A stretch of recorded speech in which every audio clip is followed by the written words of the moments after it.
تو شیطان ان کاموں میں لگا دیتا ہے، اچھا میں نے نماز پڑھتے ساتھ یہ کام کرنا ہے، اچھا میں نے نماز پڑھتے ساتھ یہ کرنا ہے، اچھا وہ فلانی بات یاد آ گئی، ہاں فلانے نے جو ہے وہ تنگ کیا، یا کوئی اپنا کوئی بات ایسی غلط جو ہے وہ یاد آ جاتی ہے، اچھا اس پہ اللہ تعالیٰ ناراض نہ ہو، اور وہ اس سے بندہ آگے سے آگے پہنچ رہا ہوتا ہے۔ تو جتنا زیادہ اللہ کو یاد کیا جائے نماز کے اندر، اتنا ہی نماز کا خشوع بڑھتا ہے اور اتنا ہی اس کا حصہ ملتا ہے۔ نبی صلی اللہ علیہ وسلم نے یہ بھی فرمایا کہ اس امت میں سے سب سے پہلے خشوع اٹھا لیا جائے گا، حتیٰ کہ تمہیں ان میں ایک بھی خشوع والا آدمی نظر نہیں آئے گا، تو قیامت کے قریب خشوع جو ہے وہ سب سے پہلے اٹھایا جائے گا۔ ہمیں کرنا کیا چاہیے کہ جب ہم نماز پڑھیں تو اس وقت سورت فاتحہ سب سے پہلے پڑھی جاتی ہے، تو سورت فاتحہ پڑھتے وقت ہمیں یہ ہمارے ذہن میں ہونا چاہیے کہ جب ہم الحمدللہ کہیں، جیسا کہ پہلے بھی اس چیز کا ذکر ہوا تھا کہ جب ہم الحمدللہ رب العالمین کہتے ہیں تو وہ اللہ تعالیٰ ساتوں آسمانوں سے اوپر بیٹھا ہوا یہ کہتا ہے کہ اس بندے نے میری حمد کی، میرے بندے نے میری حمد کی۔ اور اس کے بعد اور اگر ہم اس کا تیزی سے مطلب ہم تیزی سے پڑھے جا رہے ہیں تو پھر کیا جواب جو ہے وہ ہمیں ملے گا۔ تو اسی طرح سے جب ہم کہتے ہیں الرحمن الرحیم تو اللہ کہتا ہے میرے بندے نے میری ثنا کی۔ اور نبی پاک صلی اللہ علیہ وسلم نے فرمایا جب تم کہتے ہو مالک یوم الدین تو اللہ فرماتا ہے میرے بندے نے میری بزرگی بیان کی۔ کیا تم نہیں جانتے کہ جب تم کہتے ہو ایاک نعبد و ایاک نستعین تو اللہ فرماتا ہے یہ میرے اور میرے بندے کے درمیان آد و آد ہے، یعنی آدھا جو ہے کہ ہم عبادت کرتے ہیں اور اسی سے مدد طلب کرتے ہیں۔ اور کیا تم نہیں جانتے کہ جب تم کہتے ہو اہدنا الصراط المستقیم تو اللہ فرماتا ہے یہ میرے بندے کے لیے ہے، میں نے اسے دے دیا جو اس نے مانگا۔ تو یہ ایک مانگنے کی ترکیب بھی ہے کہ اللہ تعالیٰ کی حمد و ثنا کرنے کے بعد اس سے مانگا جائے۔ دوسرا خشوع کے لیے یہ تمام چیزیں اپنے دماغ میں رکھنی چاہیے کہ اللہ تعالیٰ جو ہے وہ ہمیں دیکھ رہا ہے اور ہم اس ہستی کے سامنے کھڑے ہیں جو بہت بڑی ہستی ہے، اور ہم اس میں اپنی نماز کو ایسے نہ کریں کہ جو ضائع ہو جائے۔ اور اس کے بعد اللہ تعالیٰ فرماتے ہیں کہ لغو باتوں سے اجتناب کریں، لغو سے دور رہتے ہیں۔ اب لغو کیا ہے؟ وہ چیزیں جن کو کرنے سے، جن چیزوں میں بھی اگر ہم پڑ جائیں اور ان کو کرنے سے ہمیں نہ دنیا کا فائدہ نظر آئے نہ آخرت کا کوئی فائدہ۔ چلے اگر کوئی محنت مزدوری ہوتی ہے تو اس سے دنیا کا تو فائدہ نظر آتا ہے نا، لیکن اگر ہم بیٹھے فضول میں فضول گفتگو کر رہے ہیں، فضول باتیں کر رہے ہیں، فضول چیزیں سن رہے ہیں، فضول چیزیں دیکھ رہے ہیں، تو وہ سارا وقت جو ہے ہمارا ضائع ہو رہا ہوتا ہے، اور اس میں نہ دنیا مل رہی ہے نہ آخرت مل رہی ہے۔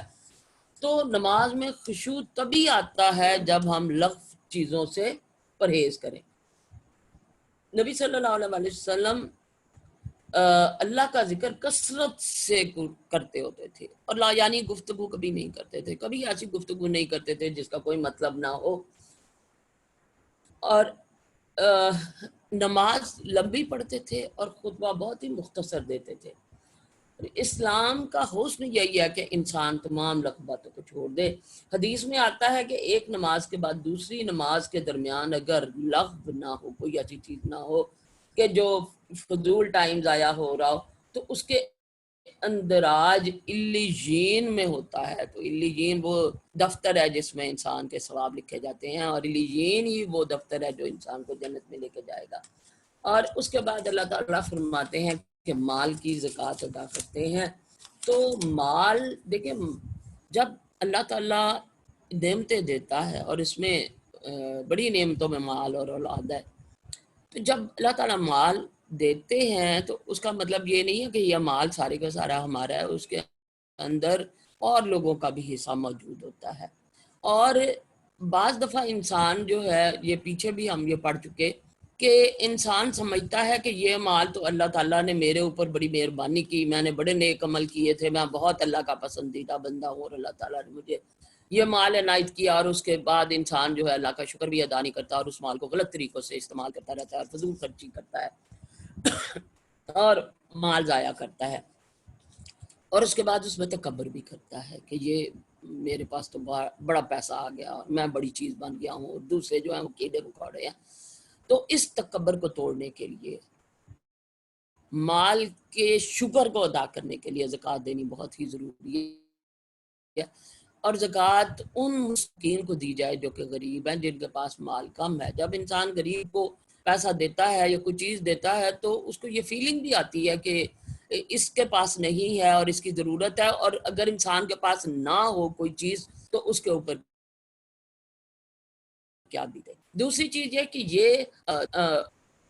آج کل جتنے بھی اکانومسٹ ہیں روتے پڑتے ہیں کہ جی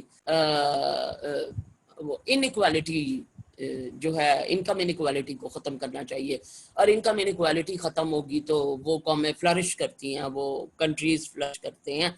تو سب سے پہلے تو اللہ تعالیٰ نے ہی ہمارے دین اسلام کے اندر ہمیں بتا دیا کہ انیکوالٹی ختم کرنے کے لیے ہمیں زکوٰۃ دینی ہے، اور اگر سارے کا سارے لوگ جن کے پاس مال ہے وہ زکوٰۃ دینا شروع کر دیں تو انیکوالٹی بالکل ختم ہو جائے گی اور میڈیم انکم کے لوگ رہ جائیں گے، اور جس کی وجہ سے یہ فائدہ ہوگا کہ امت محمدیہ صلی اللہ علیہ وسلم جو ہے اس میں اس کو ترقی ملے گی۔ اور اس کے علاوہ یہ کہ جو انسان کے اندر جو تکبر آ جاتا ہے پیسے کی وجہ سے، یا جو وہ سوچنے لگ جاتا ہے کہ میں تو اللہ سے بہت کچھ پاؤں گا، اس سوچ کی جو ہے وہ نگیشن ہو جاتی ہے، اور وہ خود یہ سوچتا ہے کہ یہ اللہ کا دیا ہوا ہے اور اللہ کے راستے میں میں نے خرچ کرنا ہے۔ اور پھر اس کے بعد اللہ تعالیٰ فرماتا ہے کہ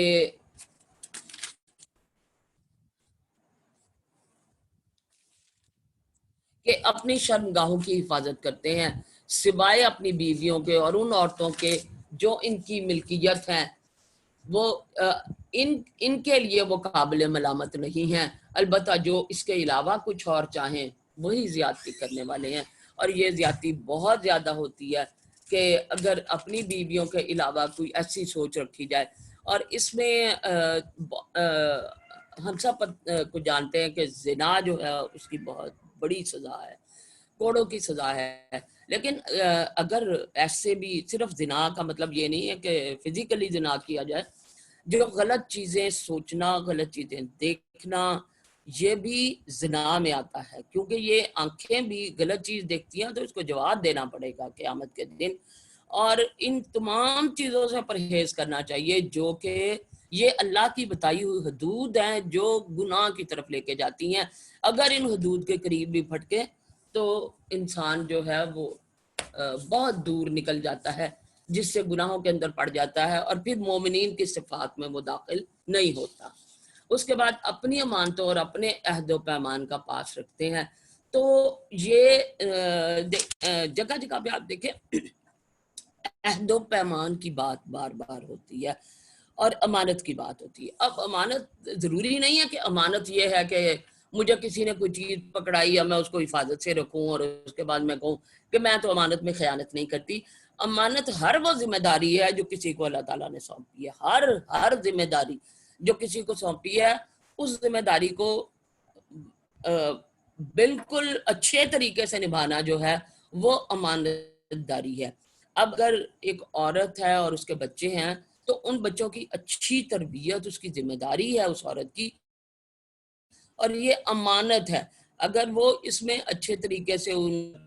پرورش نہیں کر سکتی تو وہ امانت میں خیانت ہے۔ اسی طرح سے اگر انسان کہیں پہ کوئی عہدہ اس کے پاس ہے اور وہ وہاں پر صحیح طریقے سے کام نہیں کرتا، جو ذمہ داریاں اس کو دی گئی ہیں وہ ادا نہیں کرتا، تو وہ بھی امانت میں خیانت ہے۔ اور اسی طرح سے جس کے پاس جو بھی ذمہ داری ہے اگر وہ ذمہ داری ادا نہیں کرتا تو وہ امانت میں خیانت کرتا ہے۔ اور اس کے بعد وہ اپنے عہد و پیمان کا پاس رکھتے ہیں، جو بھی وعدے، ایک تو اللہ کے ساتھ کیے ہوئے وعدے جو اللہ تعالیٰ نے احکامات دیے ہیں وہ پورے کرنے ہیں، اس کے علاوہ منتیں جو مانی ہوں وہ پوری کرنی ضروری ہیں، اور لیکن لوگوں کے ساتھ بھی جو وعدہ کیا ہوا ہو اس کو پورا کرنا بھی بہت ضروری ہے۔ وعدہ خلافی جو ہے وہ بہت اسلام میں بہت زیادہ ناپسند ہے، اور نبی پاک صلی اللہ علیہ وسلم خود وعدے کا بڑا پاس کرتے تھے. اور اس میں بچپن سے ہم لوگ ایک واقعہ سنتے آئے ہیں کہ کسی شخص نے حضرت محمد صلی اللہ علیہ وسلم سے کہا کہ میں آپ یہاں پہ رکے، میں کچھ پیسے لے کے آتا ہوں. انہوں نے کچھ دینے تھے پیسے، تو وہ رقم لینے چلے گئے اور وہ بھول گئے. تو آپ صلی اللہ علیہ وسلم وہاں پر کھڑے رہے اور 2 دن انتظار کرتے. تو یہ کیا ہے کہ اس بندے نے وعدہ خلافی کی جس پر وہ بہت شرمندہ ہوا، لیکن حضرت محمد صلی اللہ علیہ وسلم کبھی بھی وعدہ خلافی نہیں کرتے تھے. اور اسی طرح سے ہوا کہ ایک معاہدے کے اندر جب یہ صلح حدیبیہ ہوئی تھی، اس میں کہا گیا تھا کہ مجھے اب وہ یاد نہیں آ رہا، یہ صلح حدیبیہ ہی ہے میرا خیال ہے، کہ جس میں یہ کہا گیا تھا کہ کوئی اگر مسلمان وہاں سے مکہ سے مدینہ آتا ہے تو اسے واپس بھیج دیا جائے گا، اور مدینہ سے کوئی جائے گا اگر شخص تو اسے واپس نہیں بھیجا جائے گا. تو اس طرح سے ایک مسلمان وہاں سے آئے تو حضرت محمد صلی اللہ علیہ وسلم نے ان کو جو ہے واپس بھیجوا دیا کہ یہ وعدہ خلافی ہوگی اگر ایسا نہ کیا گیا. اور اس کے بعد اللہ تعالیٰ فرماتے ہیں کہ اپنی نمازوں کی حفاظت کرتے ہیں. تو دیکھیں نماز سے شروع ہو کے نماز پہ یہ جو آیات ہیں وہ ختم ہو رہی ہیں. تو نماز کی حفاظت جو ہے وہ کیا ہے کہ نماز کو صحیح وقت میں اور اس کی جو مطلب ان کی ساتھ جو صحیح شرائط ہیں ان کے ساتھ ادا کرنا، یعنی پراپرلی وضو کرنا، صحیح طور پہ رکوع اور سجود کرنا، وقت پہ پڑھنا، ایسے نہیں جلدی جلدی اس میں سے لفظ کھا کھا کے نماز پڑھی جائے. تو نبی پاک صلی اللہ علیہ وسلم فرماتے ہیں کہ جس نے نماز کو صحیح اوقات میں اور صحیح طریقے سے پڑھا اس پر جنت جو ہے وہ جنت کا وارث ہوگا. تو یہ وہ بیسک ریکوائرمنٹس ہیں کہ جنت حاصل کرنے کے لیے جنہیں کرنا بہت ہی ضروری ہے. آپ صلی اللہ علیہ وسلم نے فرمایا جس نے 5 نمازوں کی حفاظت کی، ان کے وضو، رکوع، سجود اور اوقات کے ساتھ، پھر رمضان کے روزے رکھے، بیت اللہ کا حج کیا اگر زاد راہ ہے، اور خوش دلی کے ساتھ زکوٰۃ دی، تو پھر یہ شخص جنت کا وارث ہے. تو اللہ تعالی ہمیں بھی جنت کے وارثین میں بنائے، ہم سب کو اللہ تعالی جنت کے اندر لے کے جائے، اور ہم جو پڑھ رہے ہیں ہمیں اللہ تعالیٰ اس پر عمل کرنے کی توفیق عطا فرمائے. چلیں آگے چلتے ہیں. اللہ تعالیٰ فرماتے ہیں کہ ہم نے انسان کو مٹی کے ساتھ سے بنایا، نطفہ جسے بولتے ہیں، اور پھر اسے ایک محفوظ جگہ ٹپکی ہوئی بوند میں تبدیل کیا، پھر اس بوند کو لوتھڑے کی شکل دی، پھر لوتھڑے کو بوٹی بنا دیا، پھر بنائی، پھر ہڈیوں پر چڑھایا، پھر سے ایک دوسری ہی مخلوق بنا کر ایک اللہ تعالیٰ فرماتے ہیں کہ نطفے سے ایک لوتھڑا بنتا ہے، اور پھر جو ہے لوتھڑے سے کے اوپر بوٹی آ جاتی ہے، اور پھر ہڈیاں بنتی ہیں، اور پھر جو ہے اس کو بھیجتا ہے. تو یہ اس کے لیے بڑا ہی بابرکت ہے اللہ، سب کاریگروں سے اچھا کاریگر. پھر اس کے بعد تم کو ضرور مرنا ہے، پھر قیامت کے روز یقیناً تم اٹھائے جاؤ گے. تو بار بار اللہ تعالیٰ یہ فرما رہے ہیں کہ میں تمہیں پیدا کرتا ہوں بغیر کسی اس کے، تم کچھ بھی نہیں تھے، اور تمہیں پیدا کرتا ہوں، اور اس کے بعد تم مرتے ہو، اور مرنے کے بعد پھر اسی طرح اللہ تعالیٰ زندہ کرے گا سب کو. اور تمہارے اوپر ہم نے 7 راستے بنائے. تخلیق کے کام سے ہم کچھ نابلد نہ تھے، یعنی ہم نہیں جانتے، مطلب ایسا نہیں ہے کہ ہمیں پتہ نہیں تھا کہ تخلیق کیسے ہوتی ہے. اور آسمان سے ہم نے ٹھیک حساب کے مطابق ایک خاص مقدار میں پانی اتارا اور اس کو زمین میں ٹھہرا دیا. ہم اسے جس طرح چاہیں غائب کر سکتے ہیں. پھر اس پانی کے ذریعے سے ہم نے تمہارے لیے کھجور اور انگور کے باغ پیدا کیے. تمہارے لیے ان باغوں میں بہت سے لذیذ پھل ہیں اور ان سے تم روزی حاصل کرتے ہو. اور وہ درخت بھی ہم نے پیدا کیا جو طور سینا سے نکلتا ہے، تیل بھی لیے ہوئے اگتا ہے اور کھانے والوں کے لیے سالن بھی ہے. تو یہاں پر اللہ تعالیٰ نے 7 راستوں کی بات کیا. تو یہ 7 آسمان ہیں یا 7 کہکشائیں ہیں یا اللہ تعالیٰ نے جو بھی اس دنیا کے اوپر بنایا اس کے بارے میں 7 کے بارے میں ہے، اور زیادہ تر یہی ہے کہ جو 7 آسمان ہیں وہ 7 راستے ہیں. تو اللہ تعالیٰ نے اگر یہ ساری چیزیں بنائی ہیں تو اللہ تعالیٰ فرماتا ہے کہ ایسا تو نہیں کہ مجھے کچھ پتہ نہیں کہ کیسے بنایا جاتا ہے. اور دنیا کے اندر اللہ تعالیٰ نے پانی کو بھی ٹھیک ٹھیک مقدار میں اتارا،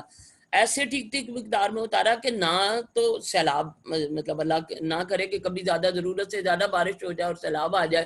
اور نہ ہی ایسا ہے کہ اتنا پانی کم ہو کہ قحط سالی ہونا شروع ہو جائے اور نباتات بھی نہ ہوگے. تو اللہ تعالیٰ مناسب پانی جو ہے وہ زمین پر اتارتے ہیں اور اس کو پھر زمین کے اندر ٹھہراتے بھی ہیں. تو اس طرح انسان کو پانی ملتا ہے، اور اس پانی کی وجہ سے اللہ تعالیٰ کی جو ہیں وہ پھل اگاتے ہیں. اور یعنی پھلوں میں کھجور اور انگور کی بات ہوئی، اور اس کے بعد انسان یہاں سے ہی روزی حاصل کرتا ہے. اور یہاں پہ جو درخت ہم نے پیدا کیا طور سینا سے جو نکلتا ہے، یہ زیتون کے بارے میں بات ہو رہی ہے. اور زیتون کا تیل جو ہے وہ بھی بہت زیادہ استعمال ہوتا ہے اور کھانے کے طور پر بھی استعمال ہوتا ہے. یعنی اس کے ساتھ لقمہ بھی لگا کے کھایا جائے تو سالن کے طور پر بھی اس تیل کو استعمال کیا جا سکتا ہے. اور حقیقت یہ ہے کہ تمہارے لیے مویشیوں میں بھی ایک سبق ہے. ان کے پیٹوں میں جو کچھ ہے ہم تمہیں پلاتے ہیں، یعنی دودھ مویشیوں کا، اور تمہارے لیے ان میں بہت سے دوسرے فائدے بھی ہیں. ان کو تم کھاتے ہو اور ان پر اور کشتیوں پر سوار بھی کیے جاتے ہو. یعنی اللہ تعالیٰ نے جو جانور پیدا کیے ہیں ان کے بہت سے فائدے ہیں. ہم سمجھتے ہیں کہ کچھ جانور جو ہیں سواری کے کام آتے ہیں، کچھ کے چمڑوں سے ہم چیزیں بھی بناتے ہیں، ان کی اون سے گرم چیزیں ملتی ہیں. اور اس طرح سے اللہ تعالیٰ نے جو ہے وہ کشتیاں بھی جو ہیں ایک ان پہ جانوروں پہ بھی سوار ہوا جاتا ہے اور اس کے ساتھ ساتھ کشتیوں پر بھی سوار ہوا جاتا ہے.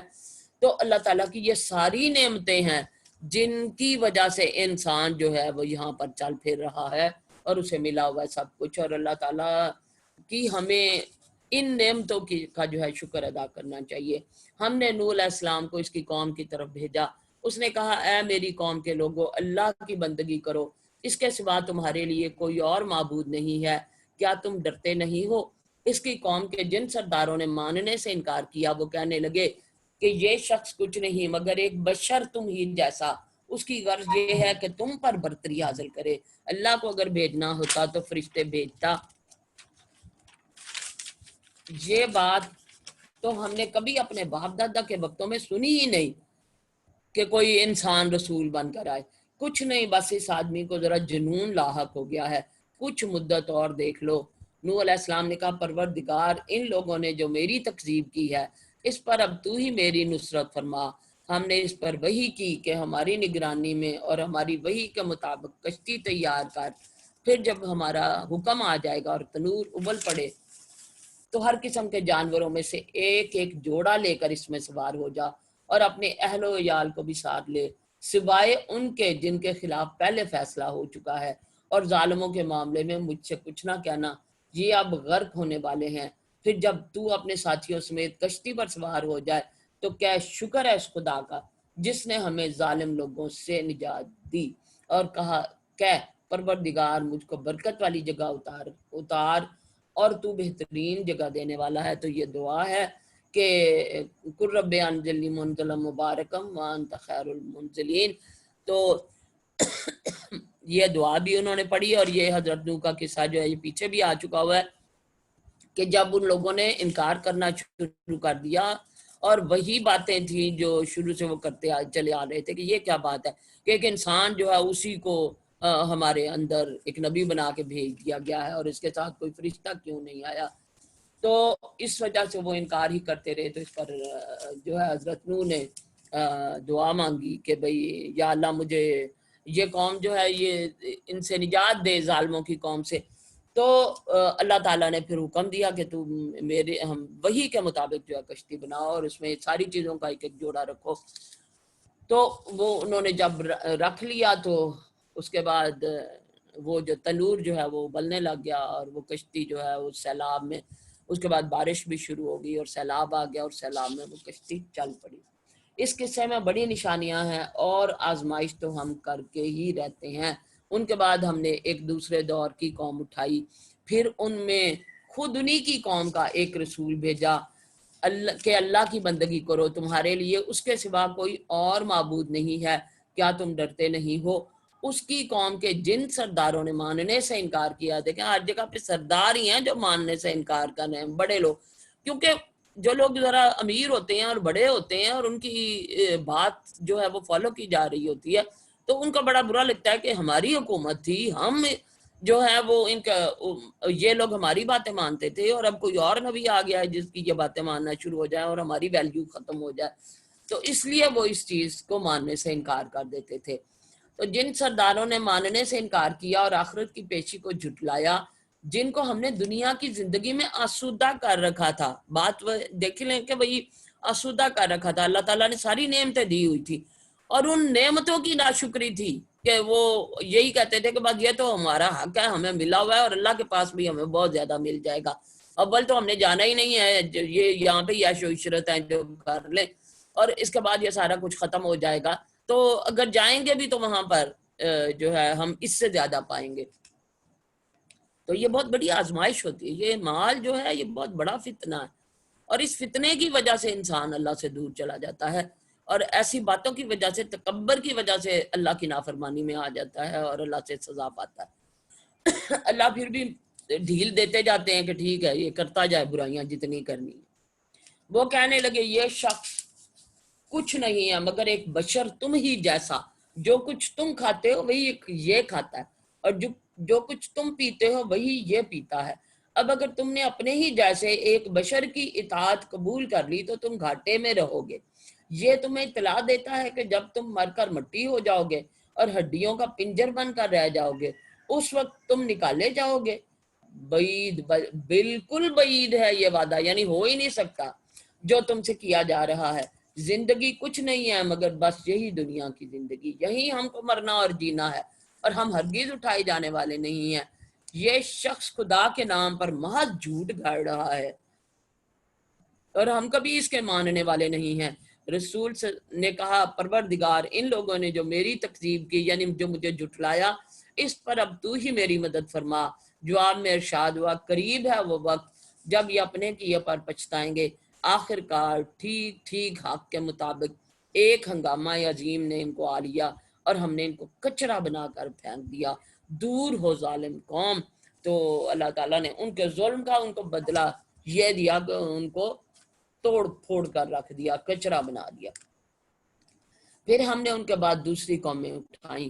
کوئی قوم نہ اپنے وقت سے پہلے ختم ہوئی اور نہ اس کے بعد ٹھہر سکی، یعنی جو ان کا وقت مقرر تھا اس سے پہلے بھی اللہ تعالیٰ نے ان کو ختم نہیں کیا کہ یہ نہ کہیں جی اللہ تعالیٰ نے ہمیں مہلت ہی نہیں دی، اور مہلت ملتی تو ہم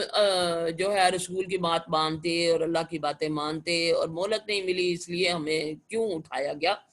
تو اللہ تعالیٰ نے جو وقت مقرر کیا تھا اس سے نہ آگے بڑھ سکے نہ وہ اس سے پہلے جا سکے۔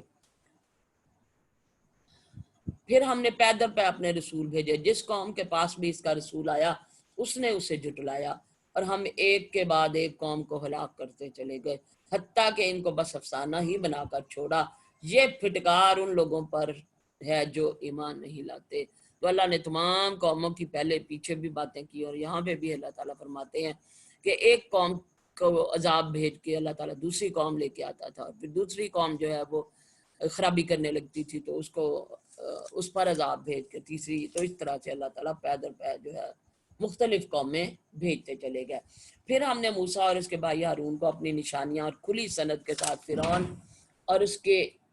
آیان سلطنت کی طرف بھیجا، مگر انہوں نے تکبر کیا اور کہنے لگے کیا ہم اپنے ہی جیسے دو آدمیوں پر ایمان لے آئیں، اور آدمی بھی وہ جن کی قوم ہماری غلام ہے، یعنی وہ ظاہر غلام قوم تھی۔ پس انہوں نے دونوں کو جھٹلا دیا اور ہلاک ہونے والوں میں جا ملے، اور موسیٰ کو ہم نے کتاب عطا فرمائی تاکہ لوگ اس سے رہنمائی حاصل کریں۔ اور یہ پھر چھوٹی سی ایکسپلینیشن حضرت موسیٰ علیہ السلام کے بارے میں ہے کہ بھی وہ بھی جب فرعون کے دربار میں آئے اور واضح نشانیاں لے کر آئے، نشانیاں ان کے ہاتھ میں جو عصا تھا وہ اژدہا بن رہا تھا، اور جو ان کے جب وہ اپنا ہاتھ جو ہے بغل میں ڈال کے نکالتے تھے تو وہ چمکتا تھا، اور اس کے علاوہ انہوں نے واضح دلائل کے ساتھ فرعون کے سامنے اللہ تعالیٰ کی وحدانیت کی تبلیغ کی تھی، لیکن وہ نہ مانے۔ اور ابن مریم اور اس کی ماں کو ہم نے ایک نشان بنایا اور ان کو ایک اونچی جگہ پر رکھا جو اطمینان کی جگہ تھی اور چشمے اس میں جاری تھے۔ تو یہاں پر حضرت عیسیٰ علیہ السلام اور حضرت مریم کی بات ہو رہی ہے، تو جب حضرت عیسیٰ علیہ السلام پیدا نہیں ہوئے تھے ابھی، تو وہ حضرت مریم ان کو بہت اونچی جگہ پہ لے کے چلی گئی اور وہاں پر وہ پیدا ہوئے جہاں پر چشمے تھے، اور وہ ان کو کھجور بھی کھانے کے لیے کہا گیا۔ تو اس کے بعد اللہ تعالیٰ فرماتا ہے اے پیغمبرو، کھاؤ پاک چیزیں اور عمل کرو صالح، تم جو کچھ بھی کرتے ہو میں اس کو خوب جانتا ہوں۔ تو یہ دیکھیں یہ سارا تسلسل ہے مومن لوگوں کا، کہ مومن جو ہے یہ کہا تو پیغمبروں کو جا رہا ہے کہ پیغمبروں آپ پاک چیزیں کھاؤ اور صالح عمل کرو، لیکن یہ تمام مومنین کے لیے ہے کہ وہ پاک چیزیں کھائیں۔ دیکھیں پاک چیزیں جو ہیں وہ پاک اثر رکھتی ہیں، جو حرام چیزیں ہوتی ہیں وہ اثر بھی غلط رکھتی ہیں، وہ شیطانی راستے پر لے کے جاتی ہیں۔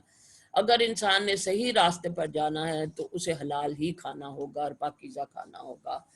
تو اللہ تعالیٰ فرماتا ہے اس کے بعد نیک عمل کریں، تم جو کچھ بھی کرتے ہو وہ اس کو میں اس کو خوب جانتا ہوں، اور یہ تمہاری امت ایک ہی امت ہے اور میں تمہارا رب ہوں، پس مجھے سے تم ڈرو۔ تو اللہ جیسا کہ پہلے بھی اللہ تعالیٰ نے فرمایا کہ یہ سارے حضرت آدم کی اولاد ہیں اور ایک ہی باپ سے یہ چلے آ رہے ہیں، تو یہاں بھی یہی بات ہو رہی ہے کہ آپ صلی اللہ علیہ وسلم کی امت کی بات ہو رہی ہے کہ یہ امت ایک ہی امت ہے، اور اس لیے میں یہ کہہ رہا ہوں کہ میں تمہارا رب ہوں اور مجھے سے ڈرو، کسی اور سے نہ ڈرو۔ مگر بعد میں لوگوں نے اپنے دین کو آپس میں ٹکڑے ٹکڑے کر لیا، ہر گروہ کے پاس جو کچھ ہے اسی میں وہ مگن ہے۔ اچھا تو چھوڑو انہیں، ڈوبے رہے ہیں اپنی غفلت میں ایک وقت خاص تک۔ تو یہ بھی پیچھے اس کی ایکسپلینیشن آئی کہ جنہوں نے دین کو اپنے اپنے حساب سے جو ہے وہ ڈیوائیڈ کر لیا، اور یہ قرآن پاک کے بھی جو ہے کچھ حصوں کو ماننا شروع کر دیا، کچھ کو نہ مانا، تو یہ تفرقات میں بٹ گئے، تفرق جو مختلف فرقے بن گئے، تو انہوں نے دین کو ٹکڑے ٹکڑے کر ڈالا۔ اب ہم دیکھیں تو کوئی میجر ڈفرینسز نہ بھی ہوں تو تب بھی ہمارے علماء جو ہیں وہ کئی کہہ رہے ہوتے ہیں، ایک کہتا ہے فلاں کی مسجد میں نماز پڑھنے سے نماز نہیں ہوگی، دوسرا کہتا ہے اس کے پیچھے نماز پڑھنے سے نماز نہیں ہوگی۔ تو اس طرح سے سراسر جو ہے وہ اپنے دین کو نقصان ہو رہا ہے۔ تو یہاں اللہ تعالیٰ فرماتے ہیں کہ انہوں نے دین کو ٹکڑے ٹکڑے کر دیا، اور ہر بندہ اپنے ہی ٹکڑے کے اندر، یعنی جس کے اوپر وہ عمل کر رہا ہے اسی کے اندر وہ مگن ہے، مطمئن ہے کہ یہی ٹھیک ہے۔ تو اللہ تعالیٰ فرماتے ہیں کہ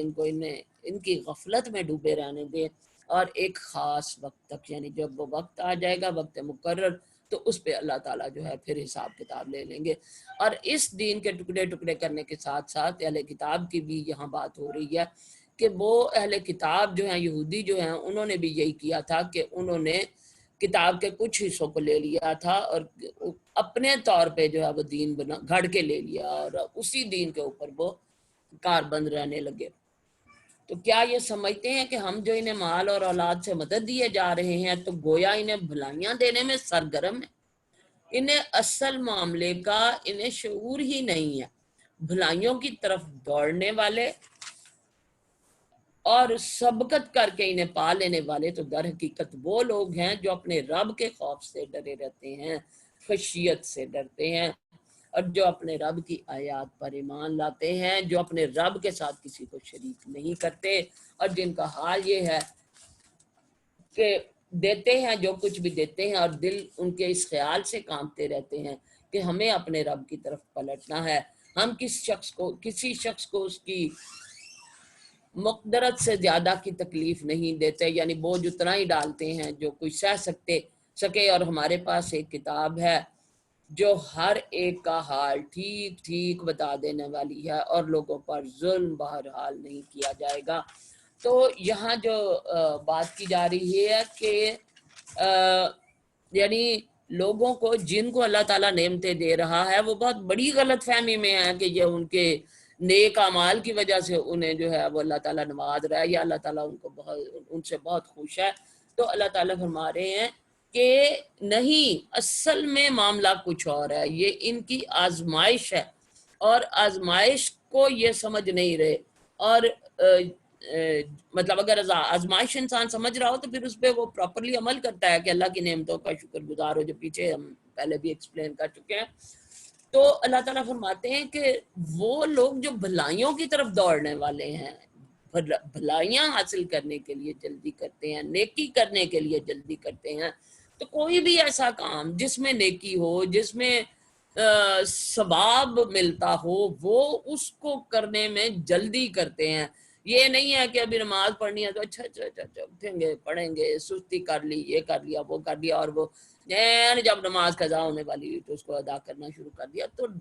جو بھی نیک کام ہے، کوئی بھی جو نیک کام ہے، اس کو کرنے میں جلدی کرنی چاہیے. اور پھر وہ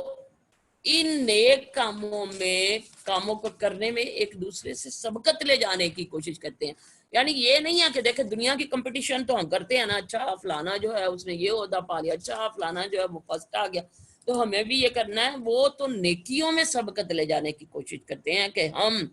جو ہے وہ ان سے زیادہ کر لیں. کہتے ہیں نا کہ جنگ تبوک کا ہی واقعہ ہے نا، کہ جب حضرت محمد صلی اللہ علیہ وسلم نے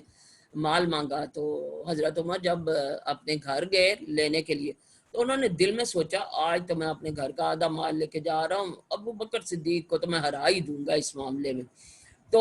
وہ جب لے کے آئے مال تو وہ انہوں نے دیکھا کہ اس سے پہلے حضرت ابو بکر آئے ہوئے تھے اور وہ رضی اللہ عنہم، تو انہوں نے گھر کا سارا مال لا کے حضرت محمد صلی اللہ علیہ وسلم کے آگے ڈھیر کر دیا. تو آپ صلی اللہ علیہ وسلم نے پوچھا کہ ابو بکر تم گھر میں کیا چھوڑ آئے؟ تو انہوں نے کہا کہ بس اللہ اور اس کا رسول. تو اس پر حضرت عمر نے فوراً ہی کہا نہیں، میں ابو بکر سے نہیں بڑھ سکتا کسی طرح. تو نیکیاں کرنے میں وہ سبقت لے جاتے ہیں کہ ایک سے بڑھ کے دوسرے سے وہ نیکی کرنے کی کوشش کرتے ہیں. تو اصل وجہ کیا ہے؟ وہ اپنے رب سے ڈرتے ہیں، اس کی کبریائی کی وجہ سے، اس کی بڑائی کی وجہ سے وہ خوف کھاتے ہیں. اب وہ اور دوسرا یہ کہ محبت کی وجہ سے، کہ دیکھیں جو بھی جس سے محبت کریں یہ بندہ پریشان ہوتا ہے کہ یہ ناراض نہ ہو. تو کہا جاتا ہے کہ مومن تو ہے وہ نیکی کر کے بھی ڈرتا ہے، لیکن منافق جو ہے وہ گناہ کر کے بھی نہیں ڈرتا. تو یہاں پہ وہ جو ہے نا رب کے خوف سے ڈرے رہتے ہیں. تو اس پر یہ بھی ہے کہ ایک دفعہ حضرت اس آیت کے بعد حضرت عائشہ رضی اللہ عنہ نے پوچھا کہ میں کیا خیال ہے اس میں، گناہ کر کے کوئی ڈرتا ہے، گناہ کرنے سے ڈرتا ہے؟ تو حضرت محمد صلی اللہ علیہ وسلم نے کہا نہیں، یہ نیکیاں کر کے بھی وہ لوگ ڈرتے ہیں. اور جیسے حضرت ابو بکر کی مثال دی کہ وہ حالانکہ ان کو وہ بہت نیک تھے اور ان کو بشارت بھی مل چکی ہوئی تھی جنت کی، اس کے باوجود جب وہ نیکی بھی کرتے تھے تو وہ ڈرتے رہتے تھے کہ کہیں اللہ تعالیٰ کسی طرح سے ناراض نہ ہو جائے. اور اس کے بعد اللہ تعالیٰ فرماتے ہیں جو اپنے رب کی آیات پر ایمان لاتے ہیں اور اپنے رب کے ساتھ کسی کو شریک نہیں کرتے، اور جن کا حال یہ ہے کہ دیتے ہیں جو کچھ بھی دیتے ہیں اور دل ان کے اس خیال سے کامتے رہتے ہیں کہ ہمیں اپنے رب کی طرف پلٹنا ہے. تو ان کو ہمیشہ یہ ذہن میں رہتا ہے کہ اللہ کے پاس جائیں گے تو اللہ تعالیٰ کیسے سوال و جواب کرے گا، کیسے پوچھے گا. تو اس بات سے وہ خوف زدہ رہتے ہیں. ہم کسی شخص کو اس کی قدرت، اس کے مطلب جو مقدرت ہے اس سے زیادہ کی تکلیف نہیں دیتے. یعنی بوجھ اتنا ہی ڈالا جاتا ہے جتنی اس کی استطاعت ہو، استطاعت سے زیادہ تکلیف نہیں دی جاتی. اور ہمارے پاس ایک کتاب ہے جو ٹھیک بتا دینے والی ہے. یہ کتاب ہے انسان کا نامہ اعمال. تو نامہ اعمال وہ کتاب ہے جو لکھی جا رہی ہے اور اس کو پڑھا بھی جائے گا، اور یہ اس کو اللہ تعالیٰ بولنے کی قوت بھی دیں گے. اس کتاب کو اللہ تعالیٰ بولنے کی قوت دیں گے، اور یہ سارا کچا چٹا جو ہے وہ وہاں پہ ایکسپلین کر دے گی۔ اور اس سے پہلے سورہ کاف میں ہم نے پڑھا تھا کہ لوگ کہیں گے ہائے یہ کیسی کتاب ہے جو جس نے ہمارا چھوٹا چھوڑا ہے نہ بڑا، یعنی ہر چیز، ہر چھوٹی سے چھوٹی نیکی اور بڑے سے بڑی نیکی، اور چھوٹے سے چھوٹا گناہ اور بڑے سے بڑا گناہ اس میں لکھا ہوا ہے۔ اور وہاں پر اللہ تعالیٰ فرماتا ہے کہ لوگوں پر ظلم نہیں کیا جائے گا۔ ظلم کا مطلب کیا ہے؟ اگر اس کا کوئی حق ہے تو وہ مارنا، تو اگر انسان نے نیکی کی ہوگی تو اسے ضرور مل جائے گی، مگر یہ لوگ اس معاملے سے بے خبر ہیں، اور ان کے اعمال بھی اس طریقے سے مختلف ہیں، یعنی ہر ایک کے اعمال مختلف ہیں۔ وہ اپنے یہ کرتوت کیے چلے جائیں گے یہاں تک کہ جب ہم ان کی عیاشیوں کو عذاب میں پکڑ لیں گے تو پھر وہ ڈکرانا شروع کر دیں گے، یعنی آوازیں ایسی نکالنا شروع کر دیں گے کہ بہت زور زور کی، اب بند کرو اپنی فریاد، ہماری طرف سے اب کوئی مدد تمہیں نہیں ملنی۔ میری آیات سنائی جاتی تھی تو تم الٹے پاؤں بھاگ نکلتے تھے، اپنے گھمنڈ میں اس کو خاطر ہی میں نہ لاتے تھے، اپنی چوپالوں میں اس پر باتیں چھاڑتے اور بکواس کیا کرتے تھے۔ تو وہ یہاں پر یہ بات کی جا رہی ہے کہ ہر ایک اپنے عمل کے لحاظ سے مختلف ہے، اور اس کے بعد اللہ تعالیٰ فرماتے ہیں کہ یہ لوگ جو اللہ کی بات کو نہیں مانتے اور صرف عیاشیوں میں پڑے ہوئے ہیں اپنے مال کی وجہ سے، تو وہ اپنی عیاشیوں میں رہیں، اور جب ان کو پکڑ لیا جائے گا وہاں پر حساب کتاب ان کا ہوگا تو پھر ان کی آوازیں، جیسے پہلے بھی ہم نے پڑھا تھا کہ گدے کی آواز کی طرح سے یہ ان کی آوازیں نکلیں گی۔ تو اللہ تعالیٰ یہاں پہ بھی یہی فرماتے ہیں کہ ان کی اس وقت کوئی فریاد نہیں سنی جائے گی، اور کیوں نہیں سنی جائے گی کہ یہاں پر حضرت محمد صلی اللہ علیہ وسلم کی بات کو وہ نہیں سنتے تھے، آیات کو نہیں سنتے تھے، اور وہاں سے بھاگنے کی کوشش کرتے تھے۔ یعنی کسی بھی ایسی محفل میں اگر آ گئے ہیں جہاں پر اللہ کا نام لیا جائے تو وہاں پر فوراً ہی واپس جانے کی کوشش کرتے کہ یہاں سے ہم کسی طریقے سے نکل جائیں تاکہ یہ چیزیں ہمارے کانوں میں بھی نہ پڑے۔ اور جب اپنی محفلوں میں ہوتے تو اس وقت وہ نبی پاک صلی اللہ علیہ وسلم کا مذاق اڑایا کرتے تھے۔ تو کیا ان لوگوں نے کبھی اس کلام پر غور نہیں کیا، یا وہ کوئی ایسی بات لایا ہے جو کبھی ان کے باپ دادا کے پاس نہ آئی تھی، یا یہ اپنے رسول سے کبھی واقف نہ تھے، اس سے بدکتے ہیں، یا یہ اس بات کے قائل ہیں کہ وہ مجنون ہے؟ نہیں، بلکہ وہ حق لایا ہے، اور حق ہی ان کی اکثریت کو ناگوار ہے، اور حق اگر کہیں ان کی خواہشات کے پیچھے چلتا تو زمین اور آسمان اور ان کی ساری آبادی کا نظام درہم برہم ہو جاتا، نہیں بلکہ ہم ان کا اپنا ہی ذکر ان کے پاس لائے ہیں، اور وہ اپنے ذکر سے ہی منہ موڑ رہے ہیں۔ تو یہاں پر جو بات ہو رہی ہے وہ یہ کہ ان لوگوں نے قرآن مجید پر کبھی غور ہی نہیں کیا، کلام پر، اس کلام پر کبھی غور ہی نہیں کیا۔ تو یہ قرآن جو ہے یہ غور کرنے کے لیے ہے کہ اس کو پڑھا جائے، اس کو سمجھا جائے، غور و فکر کیا جائے اس کے اوپر، اور پھر اللہ کے بتائے ہوئے راستے پر چلا جائے۔ تو یہ لوگ تو یہ کہتے ہیں کہ پہلی بات تو یہ اس پر غور نہیں کرتے، دوسرا یہ کہ یہ کہنا شروع کر دیتے ہیں کہ یہ جو پیغمبر ہیں یہ تو مجنون ہیں، اور اصل کس وجہ سے مجنون وہ کہتے ہیں کہ حق بات نہ وہ سنتے ہیں اور نہ اس کو مانتے ہیں، اور یہی وہ کہہ رہے ہیں کہ اکثریت کو حق جو ہے ناگوار گزرتا ہے، اور اگر اکثریت کے پیچھے حق بات کہنا چھوڑ دی جائے تو تمام نظام جو ہے وہ تل پٹ ہو جائے، درم برم ہو جائے۔ اور اس کے بعد اللہ تعالیٰ فرماتے ہیں کہ یہ قرآن وہ قرآن ہے کہ جس کے اندر تمہیں لوگوں کا ذکر ہے۔ دیکھیں اس سے پیچھے جتنی بھی اس قرآن مجید کے اندر تمام قوموں کا ذکر آیا، بنی اسرائیل کا بھی ذکر آیا ہے، تو اس کا مطلب یہ ہے کہ ایک تو ان کا ذکر ہے اس کے اندر، اور دوسرا یہ کہ انسانوں کا ذکر ہے، انسانوں کے لیے جو ہے لائحہ عمل بتایا گیا ہے کہ تم نے کیا کرنا ہے، کس چیز میں تمہاری نجات۔ اس کے بعد اللہ تعالیٰ فرماتا ہے کیا تو ان سے کچھ مانگ رہا ہے؟ تیرے لیے تیرے رب کا دیا ہی بہتر ہے، اور وہ بہترین رازق ہے۔ تو ان کے سیدھے راستے کی طرف بلا رہا ہے، مگر جو لوگ آخرت کو نہیں مانتے وہ راہ راست سے ہٹ کر چلنا چاہتے ہیں۔ تو نبی پاک صلی اللہ علیہ وسلم تو ظاہر ہے وہ ان کو بلاتے تھے کہ یہ ان کی بھلائی ہو جائے، یہ عذاب سے بچ جائیں، تو وہ صرف اس لیے تو نہیں بلا رہے تھے کہ یہ میرے حلبے مانڈے چلنے ہیں، جس طرح یہ پیر فقیر جو ان کے تھے اہل کتاب کے، وہ تو اپنے مطلب پیسہ کمانے کے لیے اور نظر نیاز جو ہے وہ لینے کے لیے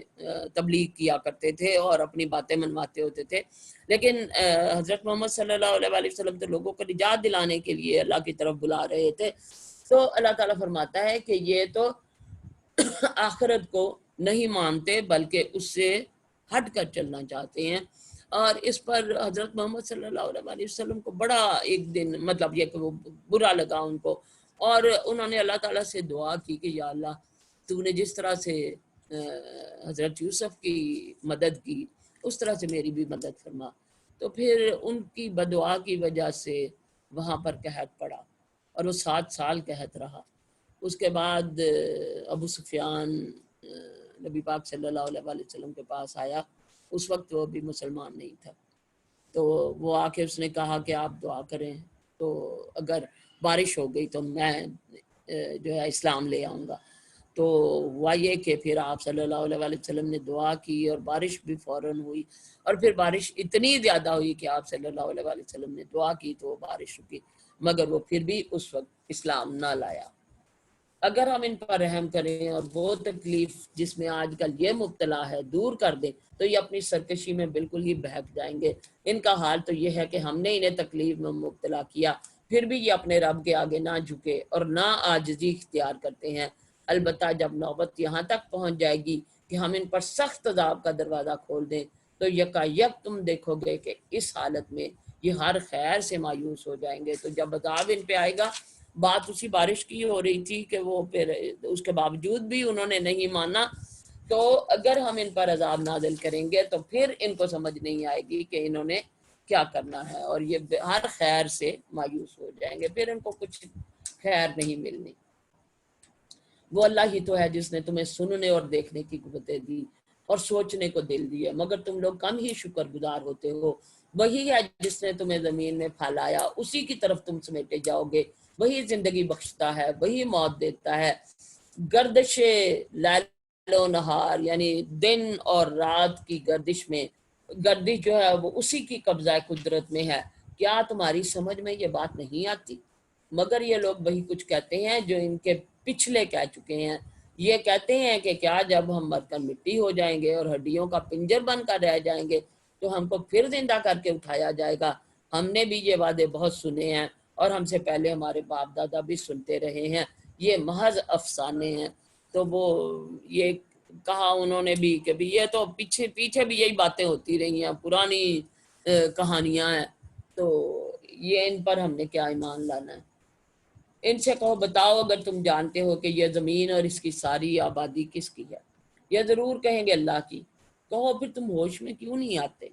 ان سے پوچھو ساتوں آسمانوں اور عرش عظیم کا مالک کون ہے؟ یہ ضرور کہیں گے اللہ۔ کہو پھر تم ڈرتے کیوں نہیں؟ ان سے کہو بتاؤ اگر تم جانتے ہو کہ ہر چیز پر اقتدار کس کا ہے اور کون ہے جو پناہ دیتا ہے اور اس کے مقابلے میں کوئی پناہ نہیں دے سکتا؟ یہ ضرور کہیں گے کہ یہ بات تو اللہ ہی کے لیے ہے۔ کہو پھر کہاں سے تم کو دھوکہ لگتا ہے؟ جو امر حق ہے وہ ہم ان کے سامنے لے آئے ہیں اور کوئی شک نہیں کہ یہ لوگ جھوٹے ہیں۔ دیکھیں جتنی بھی قومیں ہیں انہوں نے جس کو بھی انہوں نے پوجا، انڈائریکٹلی لوگ اللہ کو ہی پوجتے ہیں، لیکن وہ یہ کہتے ہیں جو ان کے دل میں بات ہوتی ہے، اور یا جو وہ کہتے ہیں کہ اللہ تعالیٰ تک ڈائریکٹ پہنچنا مشکل کام ہے، اللہ ایک بہت بڑی ہستی ہے، اس لیے اس کے ساتھ شریک بنا لیتے ہیں، کوئی بت بنا کے سامنے رکھ لیتے ہیں، ان کی عبادت کرنا شروع کر دیتے ہیں، یا اور چیزیں جو ہیں جیسے پیروں فقیروں کو ماننا شروع کر دیتے ہیں کہ یہ جو ہے ہمیں اللہ کے قریب پہنچائیں گے۔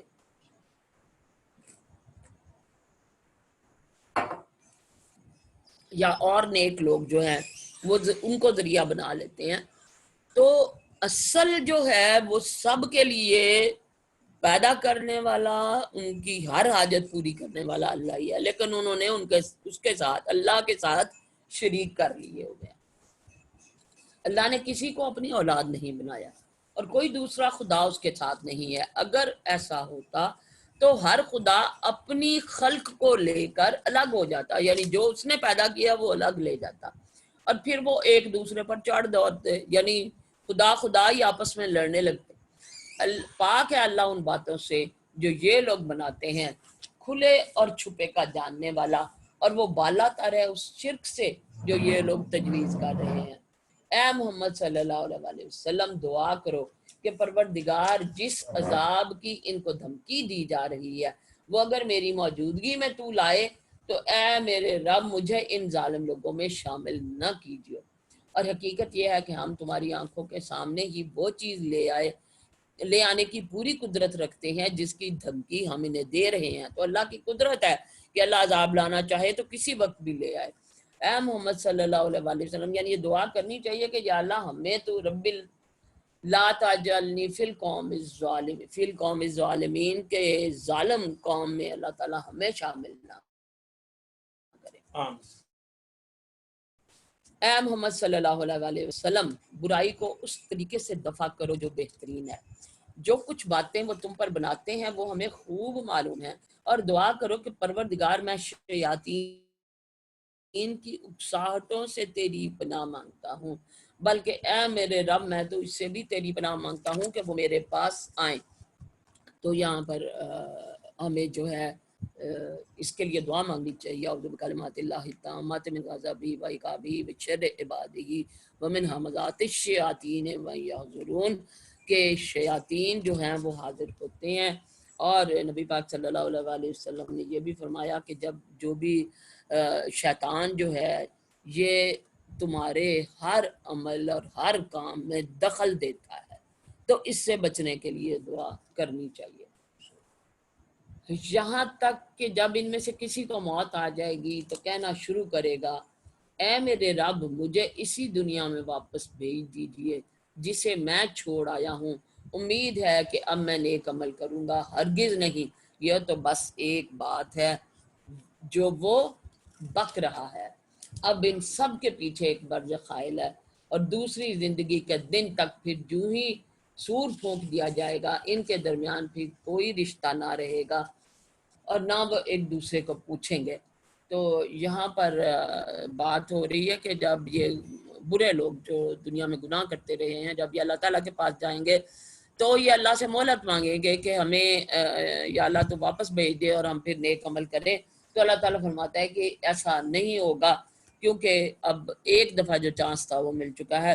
تو آپ صلی اللہ علیہ وسلم نے فرمایا موت کے وقت مومن جب رحمت کے فرشتے اور رغبت کا سامان دیکھتا ہے تو فرشتے اس سے پوچھتے ہیں کیا تمہیں پھر دنیا میں واپس بھیج دیا جائے؟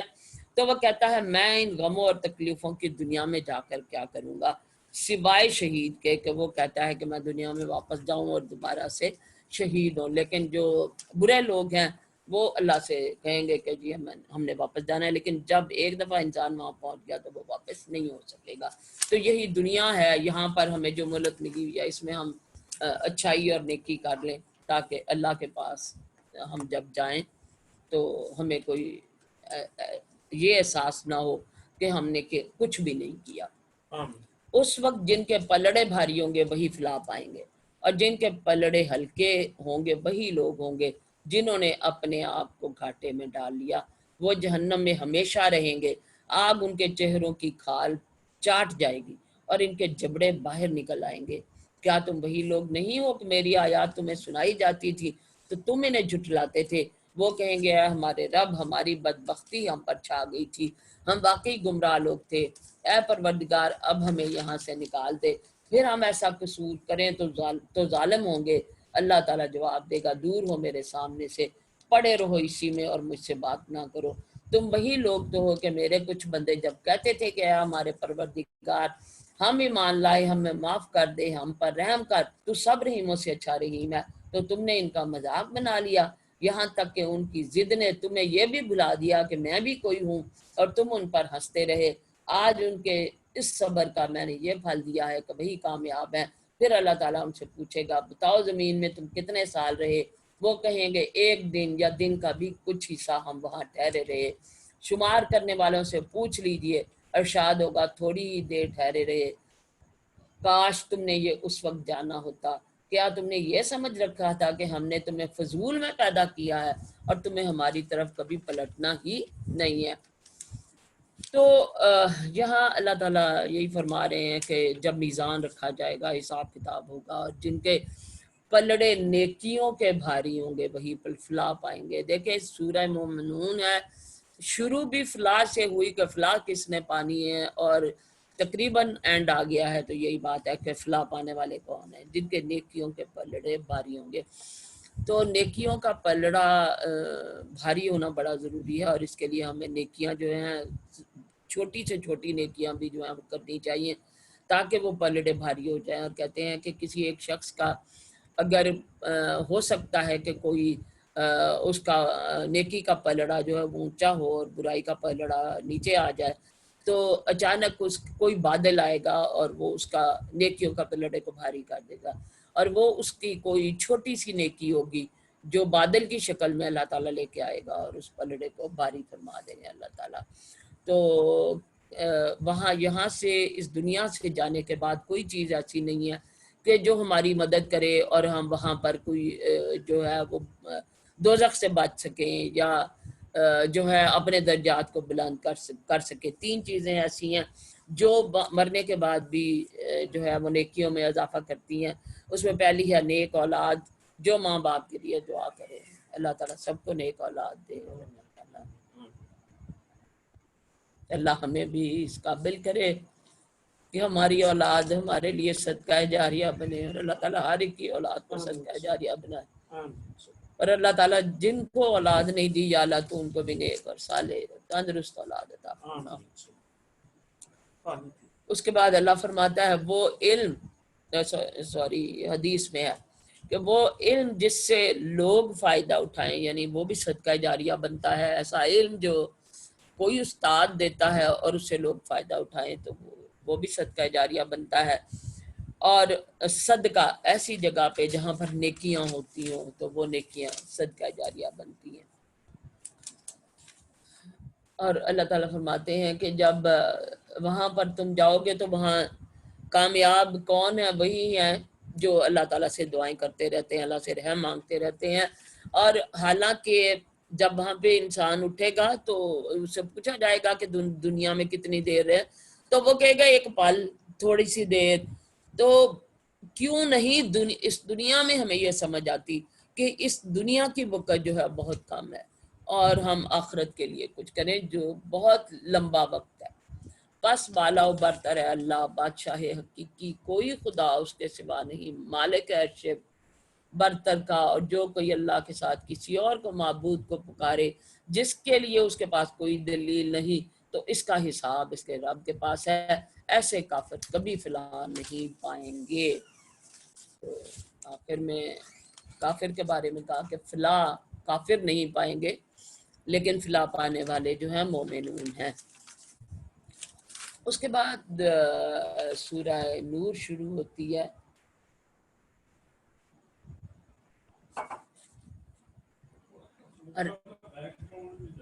اور اس سورت کا جو شان نزول ہے وہ واقعہ افک ہے کہ ایک جنگ بنی مستلق جو ہے اس میں حضرت محمد صلی اللہ علیہ وسلم کافی سارے لوگوں کو لے کے گئے، اور عبداللہ بن ابی جو ہے وہ پہلے کبھی بھی کسی جنگ میں شریک نہیں ہوا تھا، لیکن اس میں وہ بھی اپنے لوگوں کو لے کے اس جنگ میں چل پڑا۔ اب ہوتا یہ تھا کہ جب بھی آپ صلی اللہ علیہ وسلم کسی جنگ پہ جاتے تھے تو بیویوں کے کسی ایک بیوی کو ساتھ لے کے جاتے تھے، اور ہر دفعہ قرہ ڈالا جاتا تھا، اور جس بیوی کے نام کا قرہ نکلتا تھا تو وہ ان کو ساتھ لے کے جاتے تھے۔ تو حضرت عائشہ رضی اللہ عنہ اس سفر میں آپ صلی اللہ علیہ وسلم کے ساتھ تھی۔ اب وہ جنگ سے واپسی کے اوپر ایک جگہ پر پڑاؤ پڑا، تو وہاں پر جو ہے حضرت عائشہ کہیں رفع حاجت کے لیے کسی جگہ پہ گئیں، تو لیکن اچانک حضرت محمد صلی اللہ علیہ وسلم نے کوچ کا ارادہ کر لیا۔ اب جب وہ واپس آئیں تو ابھی خیمے کے قریب ہی تھی کہ ان کو پتہ لگا کہ ان کے گلے میں کوئی ہار تھا جو ان کا جہاں پہ وہ گئی ہیں وہاں پہ کہیں گر گیا تھا. تو وہ فوراً واپس ہوئی ہیں اور وہ ہار لینے کے لیے جب وہ گئیں تو ہار لے کے واپس آئیں تو قافلہ چل چکا تھا. اب وہ ہوتا یہ تھا کہ جو یہ لوگ جو امہات المومنین ہیں وہ پالکی میں سفر کرتی تھی اور جو پالکی ہوتی تھی اس میں جب وہ رکھی جاتی تھی نیچے تو اس میں بیٹھ جاتی تھی اور اس کے بعد لوگ ان کو اٹھا کے تو لے جاتے ہوتے تھے. تو چونکہ حضرت عائشہ کا بدن بھی اتنا زیادہ نہیں تھا, اسمارٹ سی تھی, تو وہ ان کی پالکی جو تھی وہ اٹھانے والے یہ سمجھے کہ وہ اس میں بیٹھ گئی ہیں اور وہ خالی پالکی اٹھا کے لے گئے. اب جب حضرت عائشہ آئیں اور انہوں نے دیکھا کہ قافلہ تو چلا گیا ہے تو وہ وہاں پر ہی لیٹ گئی کہ اب یہاں وہ خود ہی جب انہیں فیل ہوگا کہ وہ نہیں ہے ساتھ تو واپس آ جائیں گے, وہ تو لے جائیں گے ان کو. اتنے میں ایک صحابی تھے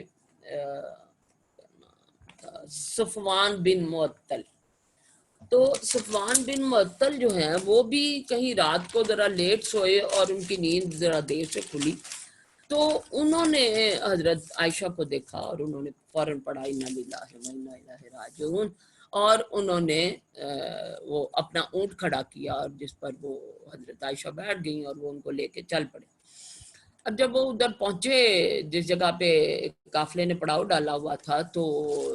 ان کو دیکھتے ساتھ عبداللہ بن ابی جو ہے اس نے شور مچانا شروع کر دیا اور باتیں بنانی شروع کر دی. اب حضرت عائشہ کو تو اس بات کا پتہ نہیں چلا, لیکن جب واپس آئے تو اتفاق سے حضرت عائشہ بیمار ہو گئی. جب وہ بیمار ہوئی تو انہوں نے فیل کیا کہ حضرت محمد صلی اللہ علیہ وسلم آتے ہیں اور وہ ڈائریکٹ حضرت عائشہ سے بات نہیں کرتے تھے بلکہ دوسروں سے کہتے تھے کہ ان کا کیا حال ہے. تو وہ حیران ہوئی کہ یہ پتہ نہیں کیا وجہ ہے. ایک دن وہ کہیں مطلب کسی عورت کے ساتھ انہوں نے وہ ان کے فادر کی جو ہیں وہ کزن تھی, خالہ کی بیٹی تھی, مستہ کی والدہ, تو ان کے ساتھ وہ رفع حاجت کے لیے گئی تو انہیں کہیں ٹھوکر لگی تو انہوں نے کہا مستہ تو برباد ہو. تو اس پر حضرت عائشہ نے کہا کہ آپ اپنے بیٹے کو بد دعا کیوں دے رہے. تو چونکہ ان باتیں بنانے والوں میں جو ہیں وہ مستہ بن اساسہ بھی تھے, تو انہوں نے پھر پوری بات کی کہ یہ وجہ ہے کہ مطلب یہ اس طرح سے لوگ جو ہیں آپ کے لیے باتیں بنا رہے ہیں کہ یہ جان بوجھ کے وہاں پہ پیچھے رہ گئی اور اس طرح سے وہ رات گزار کے آئی ہیں. تو اس وجہ سے پھر حضرت عائشہ کو بڑی پریشانی لگی. تو انہوں نے پھر اجازت مانگی کہ میں کچھ دن اپنے والدین کے گھر رہ آؤں. وہ حضرت ابوبکر کے پاس آ گئی. وہاں پہ وہ بڑی پریشان رہتی تھی, بہت پریشان رہتی تھی, بیماری بھی آئی ہوئی تھی. تو ایک دن پھر حضرت محمد صلی اللہ علیہ وسلم آئے تو وہ ظاہر پریشان تھی, تو وہ انہوں نے اپنے کروٹ بھی بدلی. تو انہوں نے کہا کہ میں وہی بات اللہ سے کہتی ہوں جو حضرت یعقوب نے کہی کہ صبر جمیل, میں صبر کرتی ہوں اور اللہ تعالیٰ ہی ہے جو میری برات کرے گا. تو تھوڑی دیر بعد ہی حضرت محمد صلی اللہ علیہ وسلم کے اوپر وحی نازل ہوئی, اور جب وحی ختم ہوئی تو انہوں نے فوراً کہا مبارک ہو عائشہ, اللہ تعالیٰ نے تمہاری برات نازل کی ہے. تو اب حضرت عائشہ کی والدہ نے کہا کہ ابھی آپ حضرت محمد صلی اللہ علیہ وسلم کا شکریہ ادا کرو. تو وہ کہنے لگیں کہ لو میں ان کا شکریہ کیوں ادا کروں, نہ میں آپ کا شکریہ ادا کروں گی نہ ان کا کروں گی, میں تو اس اللہ کا شکر ادا کروں گی جس نے میری برات نازل کی اور اللہ تعالیٰ نے بتا دیا کہ میں جھوٹی نہیں ہوں, میں غلط نہیں ہوں. تو اس ریفرنس سے یہ صورت آئی اور اس میں بہت سی احکامات ہیں اور بہت ہی ضروری احکامات ہیں کہ جو ہمارے جو اسلامی معاشرے کے لیے جو ہیں وہ بہت ضروری ہیں. تو یہاں پہ شروع کرتے ہیں اعوذ باللہ من الشیطان الرجیم بسم اللہ الرحمن الرحیم. یہ ایک صورت ہے جس کو ہم نے نازل کیا ہے اور اسے ہم نے فرض کیا ہے اور اس میں ہم نے صاف صاف ہدایات نازل کی ہیں شاید کہ تم سبق لو. تو اس کے اندر جو بھی احکامات ہیں فرض کیے گئے ہیں اور اللہ تعالیٰ نے شروع کی آیت میں بتا دیا کہ یہ فرض کیے گئے ہیں کیا زانیہ عورت اور زانی مرد دونوں میں سے ہر ایک کو 100 کوڑے مارو۔ اب اللہ تعالیٰ نے یہاں پہ سزا جو ہے وہ مقرر کر، اور یہ کس لیے کیا کہ سب لوگ اعلان کسی کو پتہ چل جائے کہ اگر کوئی برا آدمی ہے تو اس کو سزا دینی ہے۔ تو کہا کہ اگر مطلب کوئی زنا کرے تو مرد اور عورت دونوں کو 100 کوڑے کی سزا ہے، اور اگر وہ شادی شدہ ہوں تو ان پر رجم کی یعنی پتھر مارنے کی سزا ہے، اور اتنے پتھر مارنے کو مر جائیں، اور ان پر ترس کھانے کا جذبہ اللہ کے دین کے معاملے میں تم کو دامنگیر نہ ہو، یعنی ان پر ترس نہیں آنا چاہیے، ان کو یہ سزا دینا ضروری ہے۔ اگر دنیا میں سزا مل جائے تو پھر بھی بہتر ہے آخرت کی سزا سے۔ اللہ کے دین کے معاملے میں اگر تم اللہ تعالیٰ اور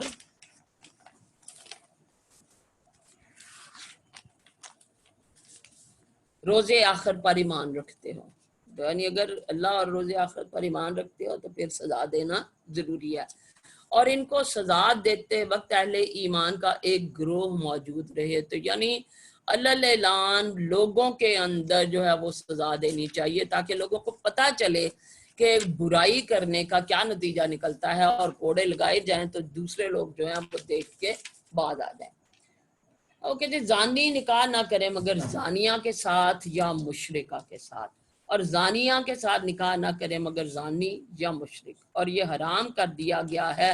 اہل ایمان پر۔ تو یہاں پر جو ہے کہ یہ بھی بات ہو رہی ہے کہ چونکہ حضرت عائشہ حضرت محمد صلی اللہ علیہ وسلم کی بیوی تھیں، تو بات یہاں پہ یہ ہو رہی ہے کہ وہ اتنے نیک اور ان کی بیوی کیسے ہو سکتا ہے کہ وہ غلط ہو۔ تو ایک اور جو مسلمانوں کو کہا جا رہا ہے وہ کہ اگر کوئی زانی مرد ہے تو وہ کسی نیک عورت کے ساتھ نکاح نہیں کر سکتا، اور کوئی اگر نیک مرد ہے تو کسی زانی عورت کے ساتھ وہ نکاح نہیں کر سکتا۔ اور اس کے لیے ایک واقعہ بھی آتا ہے کہ ایک عورت تھی وہاں پر، اور وہ اس کا نام تھا ام محزن، جو کعبہ گری کرتی تھی۔ تو اس نے ایک مسلمان نے ان سے نکاح کرنا چاہا، تو جب انہوں نے نکاح کرنا چاہا تو اس پر یہ آیت اتری کہ کسی زانی عورت کے ساتھ کوئی مسلمان مرد جو ہے وہ شادی نہیں کر سکتا۔ اور جو لوگ پاک دامن عورتوں پر تہمت لگائیں اور پھر 4 گواہ لے کر نہ آئیں، ان کو 80 کوڑے مارو اور ان کی شہادت کبھی قبول نہ کرو، اور وہ خود ہی فاسق ہیں سوائے ان لوگوں کے جو اس حرکت کے بعد تائب ہو جائیں اور اصلاح کر لیں کہ اللہ ضرور غفور الرحیم ہے۔ تو یہ حد قذف ہے کہ وہ جب کوئی انسان کسی کے اوپر تہمت لگاتا ہے، یعنی جو بات اس میں نہیں ہے، تو جیسے کہ تہمت لگائی گئی تھی حضرت عائشہ رضی اللہ عنہ کے اوپر، تو اس تہمت کے لیے کہا گیا کہ پہلے تو 4 گواہ لاؤ نا کہ ہاں جی، اور وہ گواہ یہ کہیں کہ ہم نے خود دیکھا ہے کہ یہ کام ہوا۔ اور اگر کوئی 4 گواہ نہیں لا سکتا اور وہ جھوٹا ثابت ہو جاتا ہے تو پھر اس کو 80 کوڑے مارے جائیں، اور یہ اس سزا کے بعد تاکہ جو ہے لوگ باز آ جائیں، ایسے ہی نہ تہمتیں لگاتے جائیں۔ اور ہم دیکھتے ہیں کہ ابھی بھی ہمارے معاشرے کے اندر بھی ایسا ہی ہے، بہت جلدی لوگ تہمت لگا دیتے، بہت جلدی لوگوں کے اوپر، خواتین کے اوپر تو بہت جلدی تہمت لگا دی جاتی، اور اس کی ہمیں یہ نہیں مطلب اندازہ بھی نہیں ہوتا کہ کتنی بڑی سزا رکھی گئی ہے۔ 80 کوڑے کی سزا ہے۔ ایک کوڑا جو ہے نا وہ بہت باریک چمڑے کا ہوتا ہے اور وہ برداشت ہونا بڑا مشکل کام ہوتا ہے، تو 80 کوڑے۔ تو وہ پھر اس میں یہ تھا کہ جو لوگ اس میں شامل تھے جنہوں نے الزام لگایا تھا، ان میں سے 2 تو تھے جو وہ منافقین میں سے تھے، اور 3 مسلمان تھے۔ تو اس میں ایک تو یہی جو ہے مستر بن اساسہ تھے، اور دوسرے ایک حسان بن ثابت بھی تھے۔ حالانکہ حسان بن ثابت اسلام کے بارے میں بڑی اچھی شاعری کیا کرتے تھے، اور ایک اور صحابی تھے۔ تو پھر ان کو کوڑوں کی سزا دی گئی تاکہ دنیا کے اندر ہی ان کی جو ہے برائی اس سے ان کو سزا دے دی جائے، اور پھر انہوں نے توبہ کی اور اللہ تعالیٰ جو ہے وہ بہت غفور الرحیم، اللہ تعالیٰ نے فرمایا کہ اللہ تعالیٰ توبہ قبول کرنے والا ہے۔ اور اس کے بعد لیان کی بات ہو رہی ہے، یہاں بڑے امپورٹنٹ جو ہیں وہ اللہ تعالیٰ کی طرف سے احکامات ہیں۔ اور جو لوگ اپنی بیویوں پر الزام لگائیں اور ان کے پاس خود ان کے اپنے سوا دوسرے کوئی گواہ نہ ہو، تو ان میں سے ایک شخص کی شہادت یہ ہے، یعنی خود وہ شہادت دے کہ وہ 4 مرتبہ اللہ کی قسم کھا کر گواہی دے کہ وہ اپنے الزام میں سچا ہے، اور 5ویں بار کہے کہ اس پر اللہ کی لعنت ہو اگر وہ جھوٹا ہو۔ اور عورت سے سزا اس طرح ٹل سکتی ہے کہ وہ 4 مرتبہ اللہ کی قسم کھا کر شہادت دے کہ یہ شخص اپنے الزام میں جھوٹا ہے، اور 5ویں مرتبہ کہے کہ اس بندی پر اللہ کا غضب ٹوٹے اگر وہ اپنے الزام میں سچا ہو۔ تم لوگوں پر اللہ کا فضل اور اس کا رحم نہ ہوتا، اور یہ بات نہ ہوتی کہ اللہ بڑا التفات فرمانے والا اور حکیم ہے۔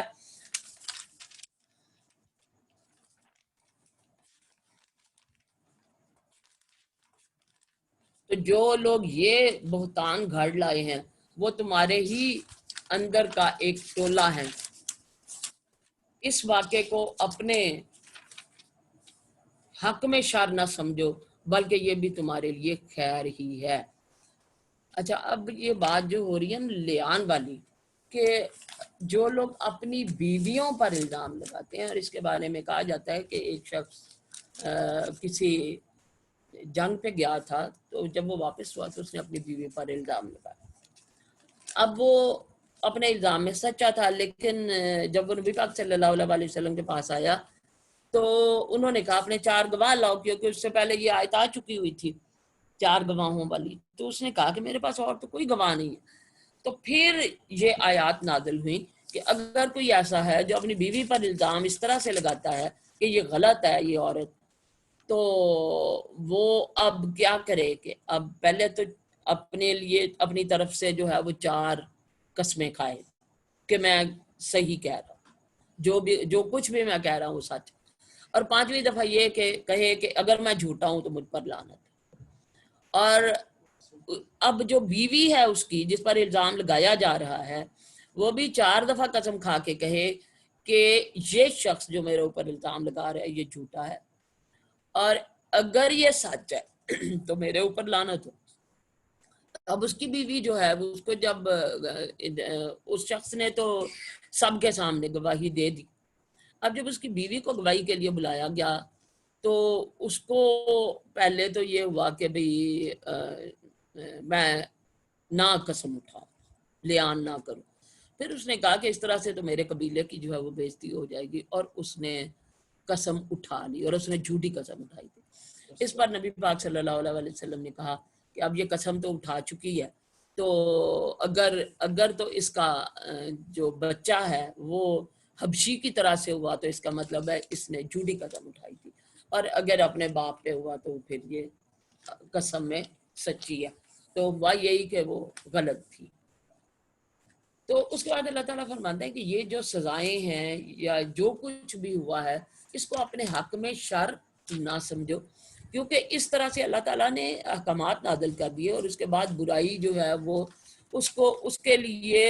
سزائیں تجویز ہو گئیں، اور اس برائی کو روکنے کے لیے کہ آئندہ سے لوگ جو ہیں اس طرح سے نہ کریں اور ایسے ایک دوسرے کے اوپر الزامات نہ لگائیں، تو اس لیے اس چیز میں اللہ کی طرف سے خیر ہے، اس میں شر نہیں ہے۔ لیکن جن لوگوں نے اس میں پارٹیسپیٹ کیا اور جتنا گناہ انہوں نے سمیٹنا تھا سمیٹ لیا، لیکن جنہوں نے معافی مانگ لی ان کو اللہ تعالیٰ نے معاف کر دیا۔ اور جس شخص نے اس کی ذمہ داری کا بڑا حصہ اپنے سر لیا اس کے لیے تو عذاب عظیم ہے۔ یعنی عبداللہ بن ابی کے لیے خاص طور پہ یہ آیا کہ چونکہ اس نے یہ بات شروع کی تھی اور اس نے زیادہ حصہ اس شر کو پھیلانے میں اسی کا تھا، تو اس کے لیے کہا گیا کہ اس کے لیے عذاب عظیم ہے۔ جس وقت تم لوگوں نے اسے سنا تھا اس وقت کیوں نہ مومن مردوں اور مومن عورتوں نے اپنے آپ سے نیک گمان کیا، اور کیوں نہ کہہ دیا کہ یہ صریح بہتان ہے، وہ لوگ 4 گواہ کیوں نہ لائے۔ تو حضرت ابو ایوب انصاری جو ہیں انہوں نے اپنی بیوی سے کہا، جب ان کی بیوی نے یہ بات کی تو انہوں نے کہا کیا تم سوچ سکتی ہو کہ اگر تم عائشہ حضرت عائشہ کی جگہ اپنے آپ کو رکھو تو کیا تم یہ کام کر سکتی ہو؟ اور کیا صفوان کی جگہ پہ میں اپنے آپ کے رکھوں تو میں یہ کام کر سکتا ہوں؟ تو ایسا نہیں ہونا چاہیے۔ تو اللہ تعالیٰ نے یہاں پہ یہی فرمایا کہ کیوں نہ ایسا ہوا کہ جب تم لوگوں نے یہ بات سنی تو مومن مرد اور عورت اپنے آپ کو اس جگہ پہ رکھ کر سوچتے کہ کیا ایسا ہو سکتا ہے۔ تو یہ ایسا 3 بہتان ہے۔ اور پھر اس بہتان کے بعد پھر گواہ کیوں نہیں لائے؟ 4 گواہوں کو لانا بڑا ضروری ہے۔ اب کہ وہ گواہ نہیں لائے، اللہ کے نزدیک وہی جھوٹے ہیں، کیونکہ وہ گواہ نہیں لا سکے تو اللہ کے نزدیک وہ جھوٹے ہیں۔ اگر تم لوگوں پر دنیا اور آخرت میں اللہ کا فضل اور کرم نہ ہوتا تو جن باتوں میں تم پڑ گئے تھے ان کی پاداش میں بڑا عذاب تمہیں آ لیتا، یعنی جو کسی پہ بہتان لگانے کی وجہ سے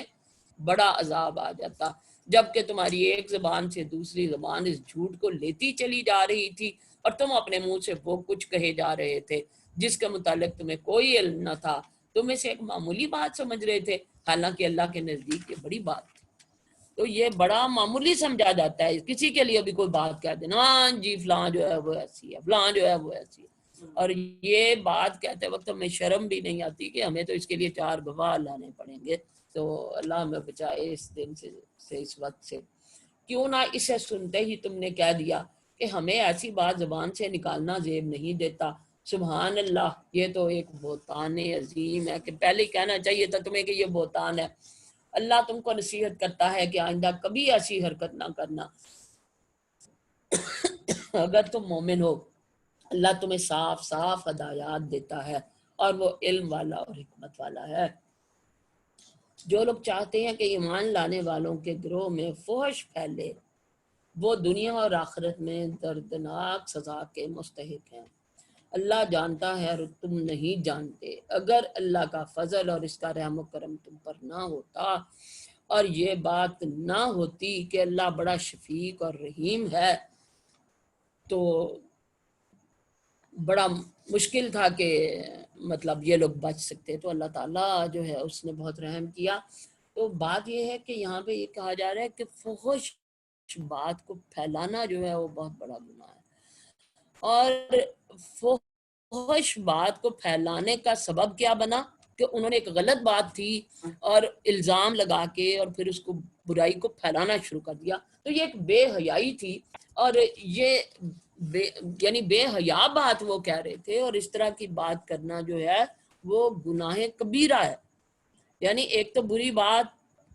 ایک برا کام خود کرنا گناہ کبیرہ ہے، زنا خود گناہ کبیرہ ہے، اور پھر اس طرح کی بات کر کے دوسروں تک پھیلانا یہ بے حیائی ہے اور یہ بھی گناہ کبیرہ ہے۔ اے لوگو جو ایمان لائے ہو شیطان کے نقش قدم پر نہ چلو، اس کی پیروی کوئی کرے گا تو وہ تو اسے فحش اور بدی ہی کا حکم دے گا۔ اگر اللہ کا فضل اور اس کا رحم و کرم تم پر نہ ہوتا تو تم میں سے کوئی شخص پاک نہ ہو سکتا، مگر اللہ ہی جسے چاہتا ہے پاک کر دیتا ہے، اور اللہ سننے والا اور جاننے والا ہے۔ تو خطوات شیطان کی بات ہو رہی ہے۔ تو شیطان جو ہے وہ تکبر اور تکذیب کے ساتھ انسان کے اوپر آتا ہے۔ انسان کے اندر اگر تکبر آ جاتا ہے تو وہ شیطان کا کام ہے۔ اگر انسان سچ کو جھٹلاتا ہے تو وہ شیطان کا کام ہے، اور شیطان کا سب سے بڑا وار بے حیائی، وہ بے حیائی پھیلاتا ہے۔ انسان بے حیائی کو جب سوچتا ہے یا بے حیائی کرتا ہے یا پھیلاتا ہے تو یہ شیطان کا وار ہے، اور اس شیطان کے وار سے اللہ کا کرم ہی بچا سکتا ہے۔ اللہ تعالیٰ فرماتا ہے کہ اگر اللہ کا فضل نہ ہوتا تو کوئی بھی شخص جو ہے وہ پاک نہ ہو سکتا۔ ظاہر ہے شیطان تو ہر وقت انسان کے ساتھ ہے۔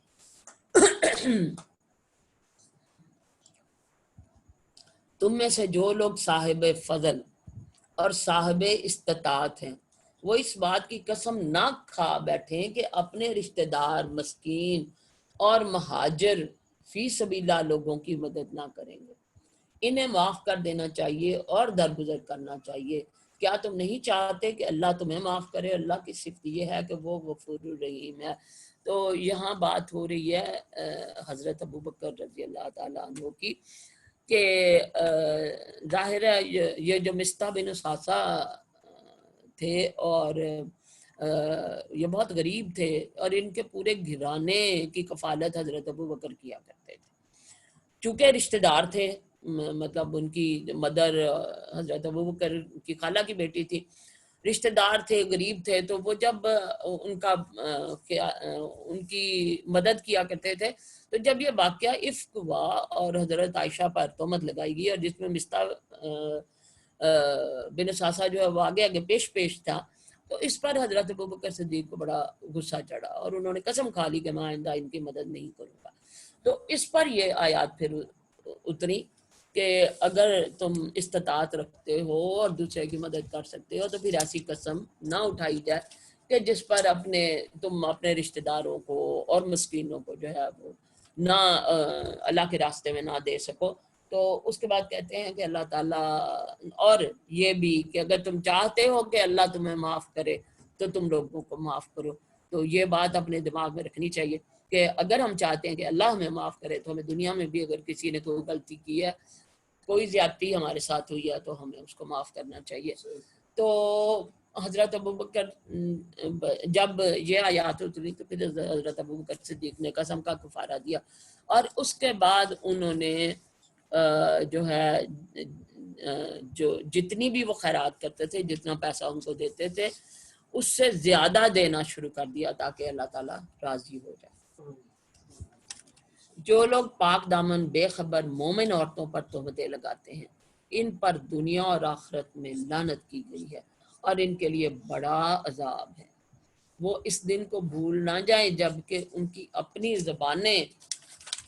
اور ان کے اپنے ہاتھ پاؤں اور ان کے کرتوتوں کی گواہی دیں گے۔ اس دن اللہ وہ بدلہ انہیں بھرپور دے دے گا جس کے وہ مستحق ہیں، اور انہیں معلوم ہو جائے گا کہ اللہ ہی حق ہے، سچ کو سچ کر دکھانے والا۔ تو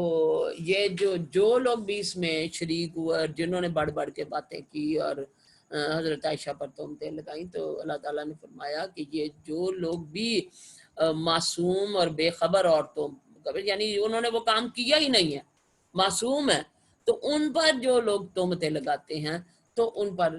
دنیا میں بھی اور آخرت میں بھی لعنت کی گئی ہے۔ اور انہیں یہ یاد رکھنا چاہیے کہ قیامت کے دن جب وہ اللہ کے سامنے جائیں گے تو انسان کا ہر ایک عضو جو ہے وہ وہاں پر گواہی دے گا کہ اس نے کیا کیا۔ اگر اس نے کوئی غلط بات کی ہے تو زبان اس کی گواہی دے گی، اگر اس نے کوئی ہاتھ سے غلط کام کیا تو ہاتھ اس کی گواہی دیں گے، اگر وہ غلط کام کی طرف چل کے گیا ہے تو اس کے قدم جو ہیں، پاؤں جو ہیں، وہ اس کی گواہی دیں گے۔ تو وہاں پر تو انسان کا ایک ایک عضو جو ہے وہ گواہی دینا شروع کر دے گا۔ تو اس دن اللہ تعالیٰ جو ہے پورا بدلہ چکا دیں گے۔ خبیث عورتیں خبیث مردوں کے لیے ہیں اور خبیث مرد خبیث عورتوں کے لیے، پاکیزہ عورتیں پاکیزہ مردوں کے لیے ہیں اور پاکیزہ مرد پاکیزہ عورتوں کے لیے۔ ان کا دامن پاک ہے ان باتوں سے جو بنانے والے بناتے ہیں، ان کے لیے مغفرت ہے اور رزق کریم ہے۔ تو یہ ایک باب یہاں پہ ختم ہوتا ہے کہ یہاں پر حضرت عائشہ کے واقعے کی ریفرنس سے تمام چیزیں آ رہی تھی۔ لیان کی بات ہوئی، حد قذف کی بات ہوئی کہ حد لگائی جائے، اور اس کے ساتھ ساتھ جو ارشادات ہوئے۔ تو آگے جو ہے ایک نیا موضوع شروع ہو رہا ہے کہ اصل مسئلہ یہاں پر یہ ہے کہ خاندانی نظام ہے، اور اس نظام کے اندر اگر یہ جس طرح کے بہتان لگے تو بے حیائی جیسے پھیلتی ہے، تو اس بے حیائی کا سدباب کیا جائے اور اس کو روک دیا جائے اور اس پر احکامات نازل ہوئے۔ اے لوگوں جو ایمان لائے ہو، اپنے گھروں کے سوا دوسرے گھروں میں داخل نہ ہوا کرو جب تک کہ گھر والوں کی رضامندی نہ لے لو اور گھر والوں پر سلام نہ بھیج لو۔ توقع ہے کہ تم اس کا خیال رکھو گے۔ پھر اگر وہاں کسی کو نہ پاؤ تو داخل نہ ہو جب تک کہ تم کو اجازت نہ دے دی جائے۔ تو یہاں پر پہلی بات جو کہی گئی کہ جب تک تم اجازت نہ لے لو کسی بھی گھر میں داخل نہ ہو، اور داخل ہوتے وقت تم سلام کر لیا کرو۔ سب سے پہلے سلام کرنے کا حکم ہے کہ پہلے تو گھر میں جانے سے پہلے اجازت لینی چاہیے کہ کسی کے گھر میں بھی آپ داخل ہو رہے ہیں تو اجازت لیں،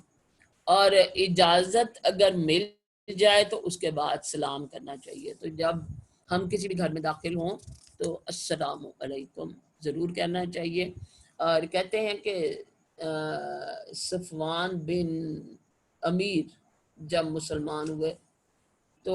وہ آپ صلی اللہ علیہ وسلم کے پاس آئے اور انہوں نے اسلام نہیں کیا تھا، تو آپ صلی اللہ علیہ وسلم نے ان کو واپس بھیجا اور ان سے کہا کہ اسلام کر کے آئیں۔ تو جو ہے ایک تو یہ کہ اگر ہم لوگ موجود ہیں وہاں پر جہاں ہم داخل ہو رہے ہیں تو ہمیں انہیں السلام علیکم کہنا ہے، اور اگر ہم اپنے ہی گھر میں آ رہے ہیں یا کسی بھی گھر میں جا رہے ہیں جو خالی ہے گھر، اس میں اور کوئی نہیں ہے، تو وہاں پر السلام علیکم بھی کہا جا سکتا ہے، اور السلام علینا وعلی عباد اللہ الصالحین بھی کہا جا سکتا ہے۔ کہتے ہیں کہ جس گھر میں خالی گھر میں داخل ہو تو وہاں پر اور بہت سی چیزیں ہوتی ہیں جن کو سلام کرنا اچھی بات ہے۔ اگر تم سے کہا جائے کہ واپس چلے جاؤ تو واپس ہو جاؤ، یہ تمہارے لیے زیادہ پاکیزہ طریقہ ہے، اور جو کچھ تم کرتے ہو اللہ اسے خوب جانتا ہے۔ البتہ تمہارے لیے اس میں کوئی مذائقہ نہیں کہ ایسے گھروں میں داخل ہو جاؤ جو کسی کے رہنے کی جگہ نہ ہو اور جن میں تمہارے فائدے کی کوئی چیز ہو۔ تم جو کچھ ظاہر کرتے ہو اور جو کچھ چھپاتے ہو سب کی اللہ کو خبر ہے۔ تو اگر ایسی کسی جگہ پہ آپ جا رہے ہیں جہاں پر کوئی بھی نہیں ہے، یعنی وہ کسی کی ملکیت نہیں ہے، تو وہاں پر آپ داخل ہو سکتے ہیں، اس میں کسی کی اجازت کی ضرورت نہیں ہے۔ اے نبی صلی اللہ علیہ وسلم، مومن مردوں سے کہو کہ اپنی نظریں بچا کر رکھیں اور اپنی شرمگاہوں کی حفاظت کریں۔ اب وہ یہ کہتے ہیں کہ سب سے پہلی بات نظر کو بچا کے رکھنا، نظر کو بچانا حیا ہے، اور حیا اور ایمان ساتھ ساتھ ہوتے ہیں۔ کہتے ہیں جس میں حیا نہیں اس میں ایمان نہیں۔ اور حضرت علی کا قول ہے کہ تم کسی بھی انسان کی ران پر نظر نہ ڈالو، یعنی یہ چیز جو ہے وہ بے حیائی کی طرف لے کے جاتی ہے۔ تو حضرت حضرت عثمان جو ہیں وہ بہت حیا والے تھے، ان کی حیا کی جو ہے وہ نبی پاک صلی اللہ علیہ وسلم خود گواہی دیتے ہیں کہ وہ ایک دفعہ بیٹھے ہوئے تھے حضرت عائشہ کے پاس حضرت محمد صلی اللہ علیہ وسلم، اور بلکہ لیٹے ہوئے تھے، اور ان کا کپڑا بھی تھوڑا مطلب جیسے ران سے ذرا اٹھا ہوتا ہے۔ تو اتنے میں حضرت ابوبکر صدیق آئے، انہوں نے اجازت مانگی تو آپ صلی اللہ علیہ وسلم نے اجازت دے دی ان کو آنے کی، اور ان سے بات کی، وہ واپس چلے گئے۔ پھر حضرت عمر رضی اللہ عنہ آئے تو ان سے بھی انہیں بھی آنے کی اجازت دے دی، ان سے بھی بات کی، وہ واپس چلے گئے۔ اس کے بعد حضرت عثمان آئے تو انہوں نے اجازت طلب کی تو وہ فوراً آپ صلی اللہ علیہ وسلم اٹھ بیٹھے، اور اٹھ کے بیٹھ کے اپنے کپڑا ٹھیک کیا اور اس کے بعد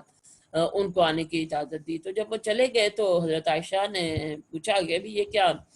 وہ باقی دو لوگ آئے تھے تو آپ نے کوئی خیال نہیں کیا، اور حضرت عثمان کے آنے پہ آپ فوراً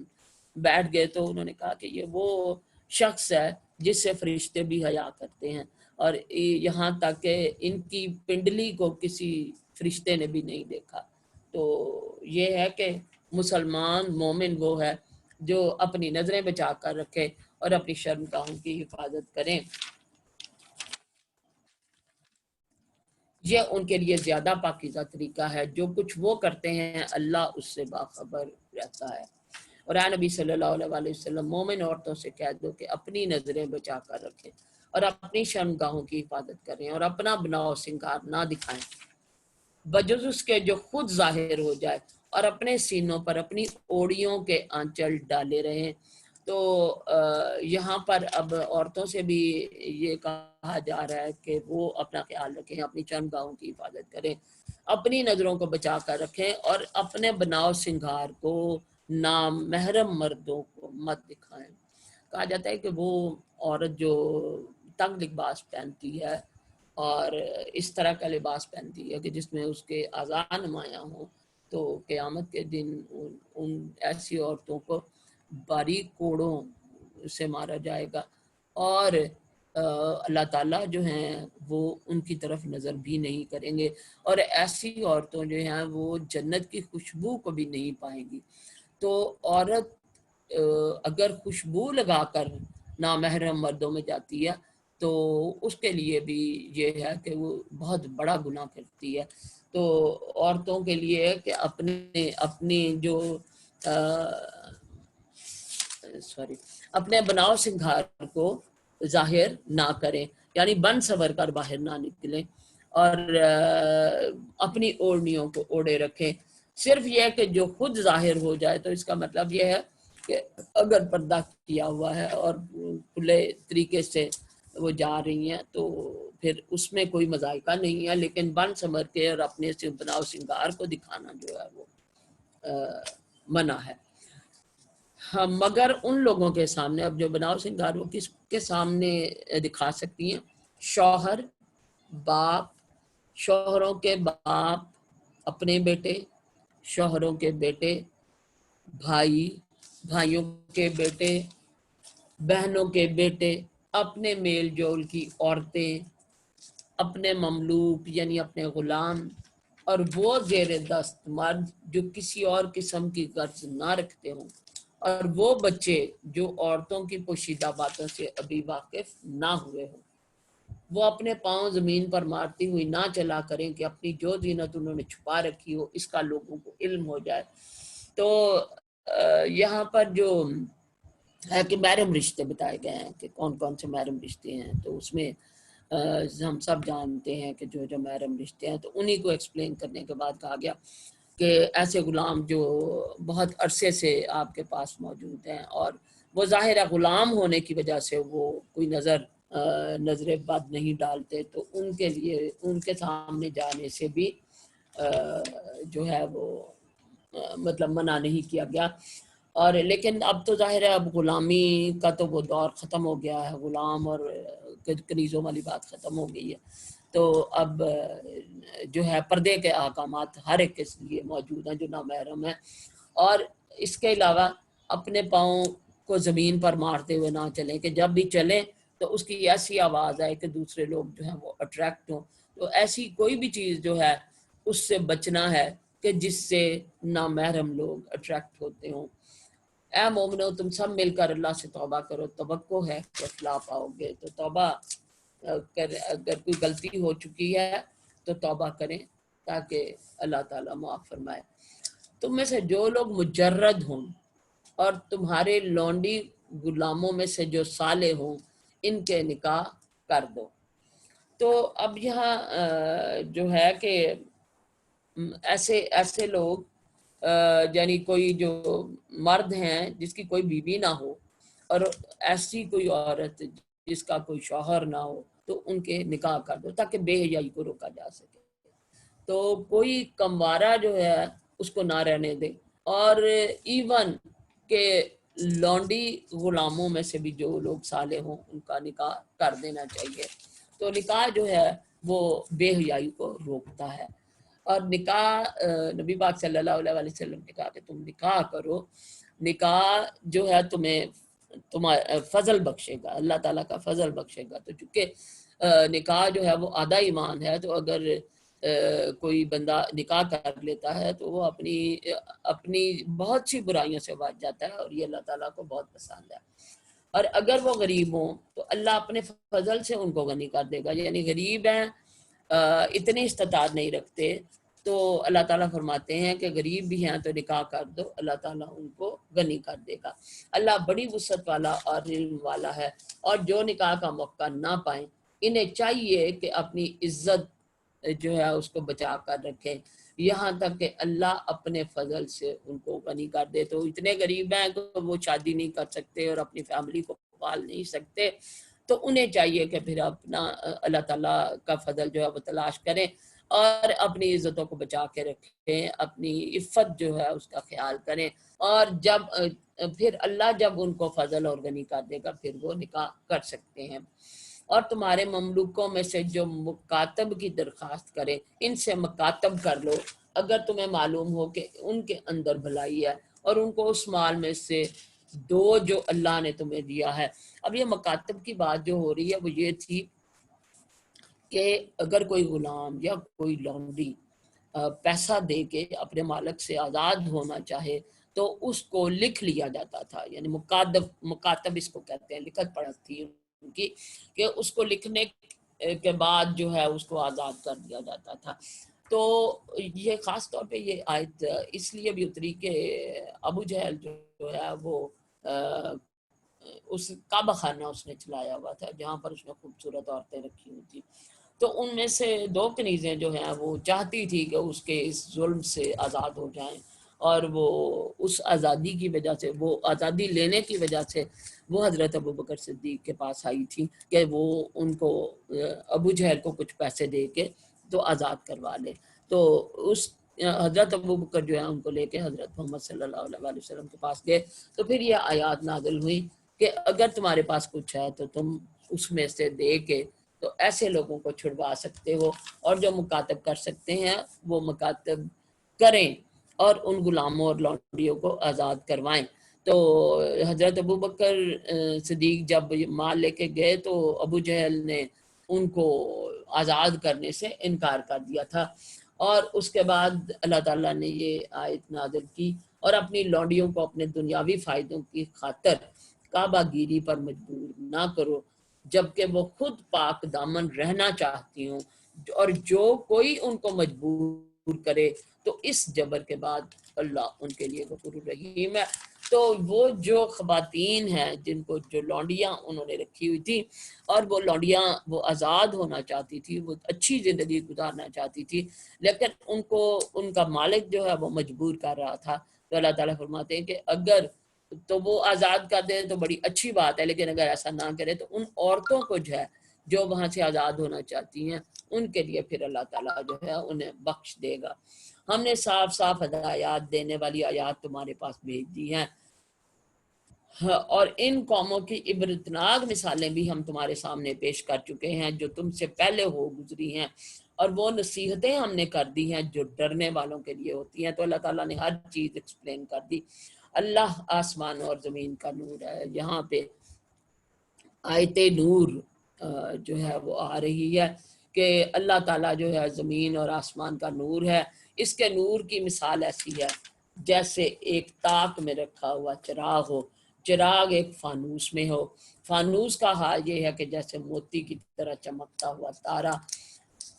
اور وہ چراغ زیتون کے ایسے مبارک درخت کے تیل سے روشن کیا جاتا ہو جو نہ شرقی ہو نہ غربی، جس کا تیل آپ ہی آپ بھڑکا پڑتا ہو، چاہے آگ اس کو نہ لگے، روشنی پر روشنی، اللہ اپنے نور کی طرف جس کی چاہتا ہے رہنمائی فرماتا ہے، اور وہ لوگوں کو مثالوں سے بات سمجھاتا ہے، اور وہ ہر چیز سے خوب واقف ہے۔ تو یہاں پر اللہ تعالیٰ کے نور کی مثال دی گئی ہے کہ اللہ تعالیٰ جو ہے وہ نور ہے، اور نور وہ چیز ہوتی ہے جو روشنی دیتا ہے، یعنی نور کی وجہ سے چیزیں روشن ہو جاتی ہیں، ٹھیک ہے، اور اس کا اپوزٹ اندھیرا ہے کہ جب کچھ بھی نظر نہیں آتا تو وہ اندھیرا ہوتا ہے۔ تو بات یہ ہو رہی کہ اللہ تعالیٰ حجاب میں ہے، اور اللہ کا حجاب نور ہے۔ اگر اللہ تعالیٰ اپنا حجاب اتار دیں تو جہاں جہاں تک نظر جائے وہ ساری چیزیں جل کر خاک ہو جائیں، کہ وہ دنیا کی جو چیزیں ہیں وہ اللہ کے جلوے کو برداشت نہیں کر سکتی۔ تو اللہ تعالیٰ کے نور، یہ ہم جو نور کی بات کرتے ہیں، ایک تو دنیاوی چیزیں ہیں جو روشن ہیں، سورج ہے، چاند، ستارے ہیں، تو یہ اللہ اپنی روشنی جو ہے اس کی وجہ سے ان چیزوں کو جو ہے اللہ تعالیٰ نے روشنی بخشی ہوئی ہے، لیکن اصل میں یہ نور ہدایت ہے، جو اللہ تعالیٰ نور ہدایت دیتا ہے، جس سے مومن کا دل جو ہے وہ بھی نور سے بھر جاتا ہے، وہ بھی روشن ہو جاتا ہے، اور اس سے مومن جو ہے وہ رہنمائی پاتا ہے۔ اور مصباح کیا ہے؟ مصباح جو ہے وہ چونکہ جو چیسٹ ہے وہ اس طرح سے ایک تاک کی مانند ہے، اور مصباح ایک تاک ہے، اور اس سینے کے اندر، اس تاک کے اندر دل جو ہے وہ اس نور سے بھرا ہوا ہے، اور اس دل کی روشنی کی وجہ سے جو ہے وہ اس کی زندگی جو ہے وہ بھی روشن ہوتی ہے۔ تو اللہ تعالیٰ فرماتے ہیں کہ ایسے مبارک درخت کی تیل سے روشن کیا جاتا ہے جو شرقی ہے نہ غربی۔ اور اب اس کو دوبارہ سے وہ زیتون کے تیل کی بات ہو رہی ہے، تو شرقی اور غربی یعنی ایک ایسی جگہ پہ، وسطی جگہ پہ ہے کہ جہاں سے روشنی خوب پھیلتی ہے، اور ایسا نہیں ہوتا کہ جب روشنی دائیں یا بائیں ہوگی تو سائے ہوں گے، کہیں نہ کہیں پہ اندھیرا ضرور ہوگا۔ تو اس روشنی کی وجہ سے کوئی اندھیرا کہیں پہ بھی نہیں ہوتا، اور یہ ایسی روشنی ہے کہ جس میں یعنی اب آگ جو ہے نا وہ ایک اور چیز ہوتی ہے، آگ کی بھی روشنی ہوتی ہے لیکن آگ تکلیف دہ ہے، تو یہ تکلیف دہ نہیں ہے۔ تو اللہ تعالیٰ اپنے نور کی طرف جس کو چاہتا ہے رہنمائی فرماتا ہے۔ تو یہ کتاب الہی ہے جو کہ مومن کے دل کو نور بخشتی ہے، اور اللہ تعالیٰ کی توفیق کی وجہ سے یہ نور جو ہے مومن کے اندر، مومن کے دل میں ڈالا جاتا ہے۔ اس کے بعد اللہ تعالیٰ فرماتے ہیں ان گھروں میں پائے جاتے ہیں جنہیں بلند کرنے کا اور جن میں اپنے نام کی یاد کا اللہ نے اذن دیا ہے۔ یہ یہاں پر مومن مسلمانوں کی بات کی جا رہی ہے کہ جو یہ ان گھروں کے اندر یہ موجود ہوتا ہے، یہ نور موجود ہوتا ہے، یہ ایسے طاق موجود ہوتے ہیں جہاں پہ روشنی ہو، یہ وہ گھر ہیں جہاں پر اللہ کی یاد جو ہے وہ کی جاتی ہے، اور اللہ کو ہر وقت جو ہے وہ یاد کیا جاتا ہے، اور ان میں ایسے لوگ صبح و شام اس کی تسبیح کرتے ہیں جنہیں تجارت اور خرید و فروخت اللہ کی یاد سے اور اقامت نماز اور ادائے زکوٰۃ سے غافل نہیں کرتی۔ وہ اس دن سے ڈرتے رہتے ہیں جس میں دل الٹنے اور دیدے پتھرا جانے کی نوبت آ جائے گی، اور وہ یہ سب اس لیے کرتے ہیں تاکہ اللہ ان کے بہترین اعمال کی جزا ان کو دے اور مزید اپنے فضل سے نوازے۔ اللہ جسے چاہتا ہے بے حساب دیتا ہے۔ تو یہاں بات یہ ہو رہی ہے کہ وہ لوگ جو مومن ہیں وہ ہر وقت اللہ کی یاد میں رہتے ہیں، اور ان کو دنیا کے کام جو ہیں یعنی رزق کمانے کا جو کام ہے اور اس طرح سے جو مطلب خرید و فروخت ہے، تجارت ہے، وہ تمام چیزیں، وہ کام بھی جو ہیں وہ اللہ کی یاد سے غافل نہیں کرتی، اور وہ نماز بھی ادا کرتے ہیں، نماز سے بھی غافل نہیں کرتی یہ چیزیں انہیں، اور ادائے زکوٰۃ سے بھی غافل نہیں کرتی، یعنی دنیا کے کام بھی وہ کرتے ہیں اور ساتھ ساتھ اللہ کے احکامات کو بھی مانتے ہیں، اور وہ اس دن سے ڈرتے ہیں کہ جس دن اللہ تعالیٰ کے پاس واپس جانا ہوگا، اور جس دن دل جو ہے وہ لٹنا شروع ہو جائیں گے پریشانی سے کہ اب حساب کتاب ہوگا، اور اس ڈر کی وجہ سے وہ اللہ تعالیٰ کو یاد کرتے رہتے ہیں، اور اللہ تعالیٰ وہاں پر ان کو بہترین اجر دے گا، اور وہ اللہ تعالیٰ جسے چاہتا ہے اس پر اپنا فضل کرتا ہے۔ جنہوں نے کفر کیا ان کے اعمال کی مثال ایسی ہے جیسے دشت بے آب میں سراب کے پیاسا اس کو پانی سمجھے ہوئے تھا، یعنی کسی ویران صحرا کے اندر جو ہے وہ دور سے اگر دیکھا جائے تو لگتا ہے انسان سمجھتا ہے کہ یہ پانی ہے لیکن وہ پانی نہیں ہوتا۔ تو اللہ تعالیٰ فرماتا ہے کہ جو کافر ہیں ان کے اعمال کی مثال ایسے ہی ہے، کیونکہ وہ دنیا میں اتنی نعمتیں پا کے وہ کہتے تھے نا کہ بھی ہمیں تو اگلے جان بھی جو ہے سب کچھ مل جائے گا، تو ان کے اعمال کی مثال ایسی ہے کہ وہ سراب ہے کہ جب انہیں آخرت میں کچھ بھی نہیں ملے گا، تو مگر وہ سراب کو پیاسا اس کا پانی سمجھے ہوا تھا، مگر جب وہاں پہنچا تو کچھ نہ پایا، بلکہ وہاں اس نے اللہ کو موجود پایا جس نے اس کا پورا حساب چکا دیا، اور اللہ کو حساب لیتے دیر نہیں لگتی، یعنی جب وہ جائیں گے اللہ کے پاس تو ان کو کچھ بھی نہیں ملے گا۔ یا پھر اس کی مثال ایسی ہے جیسے ایک گہرے سمندر میں اندھیرا کہ اوپر ایک موج چھائی ہوئی ہے، اس پر ایک اور موج، اس کے اوپر بادل، تاریکی پر تاریکی مسلط ہے، آدمی اپنا ہاتھ نکالے تو اسے بھی نہ دیکھنے پائے۔ تو یہاں پر جو بات ہو رہی ہے کہ یعنی ایک مثال تو یہ دی کہ وہ صحرا کی طرح، صحرا میں جیسے سراب ہوتا ہے ان کے اعمال ایسے ہیں، اور دوسرا یہ کہ ان کی مثال ایسے ہے جیسے گہرے سمندر میں ہوں اور سمندر کے اندر بہت ہی اندھیرا ہوتا ہے تو اس اندھیرے کی وجہ سے انسان کو کوئی چیز نظر نہیں آتی۔ تو یہ لوگ جو ہیں، جو جاہل لوگ ہیں، یہ بھی جہالت کی وجہ سے اندھیرے میں ڈوبے ہوئے ہیں، اللہ کا نور جو ہے ان تک نہیں پہنچتا۔ اللہ کا نور علم بھی ہے، یعنی اگر صحیح حق کا علم جو ہے وہ حاصل کیا جائے تو اس کا مطلب ہے اللہ کا نور اس شخص کو ملتا ہے جو علم حاصل کرتا ہے۔ تو یہ چونکہ جاہل ہیں، اور جہالت جو ہے وہ اندھیروں کی مانند ہوتی ہے کہ انسان کو اس میں کچھ بھی نظر نہیں آتا، تو ان پر تاریکی ہی تاریکی چھائی رہتی ہے۔ اور اگر وہ ظاہر ہے تاریکی کے اندر انسان اپنا ہاتھ بھی نکالے تو وہ نظر نہیں آتا، اس لیے ان کو حق جو ہے کوئی بھی بات نظر نہیں آتی اور نہ سمجھ آتی ہے۔ اور اللہ تعالیٰ پھر فرماتے ہیں جسے اللہ نور نہ بخشے ان کے لیے پھر کوئی نور نہیں، جب اللہ ہی ہدایت نہ دینا چاہے تو پھر ان کے لیے کوئی ہدایت نہیں ہے۔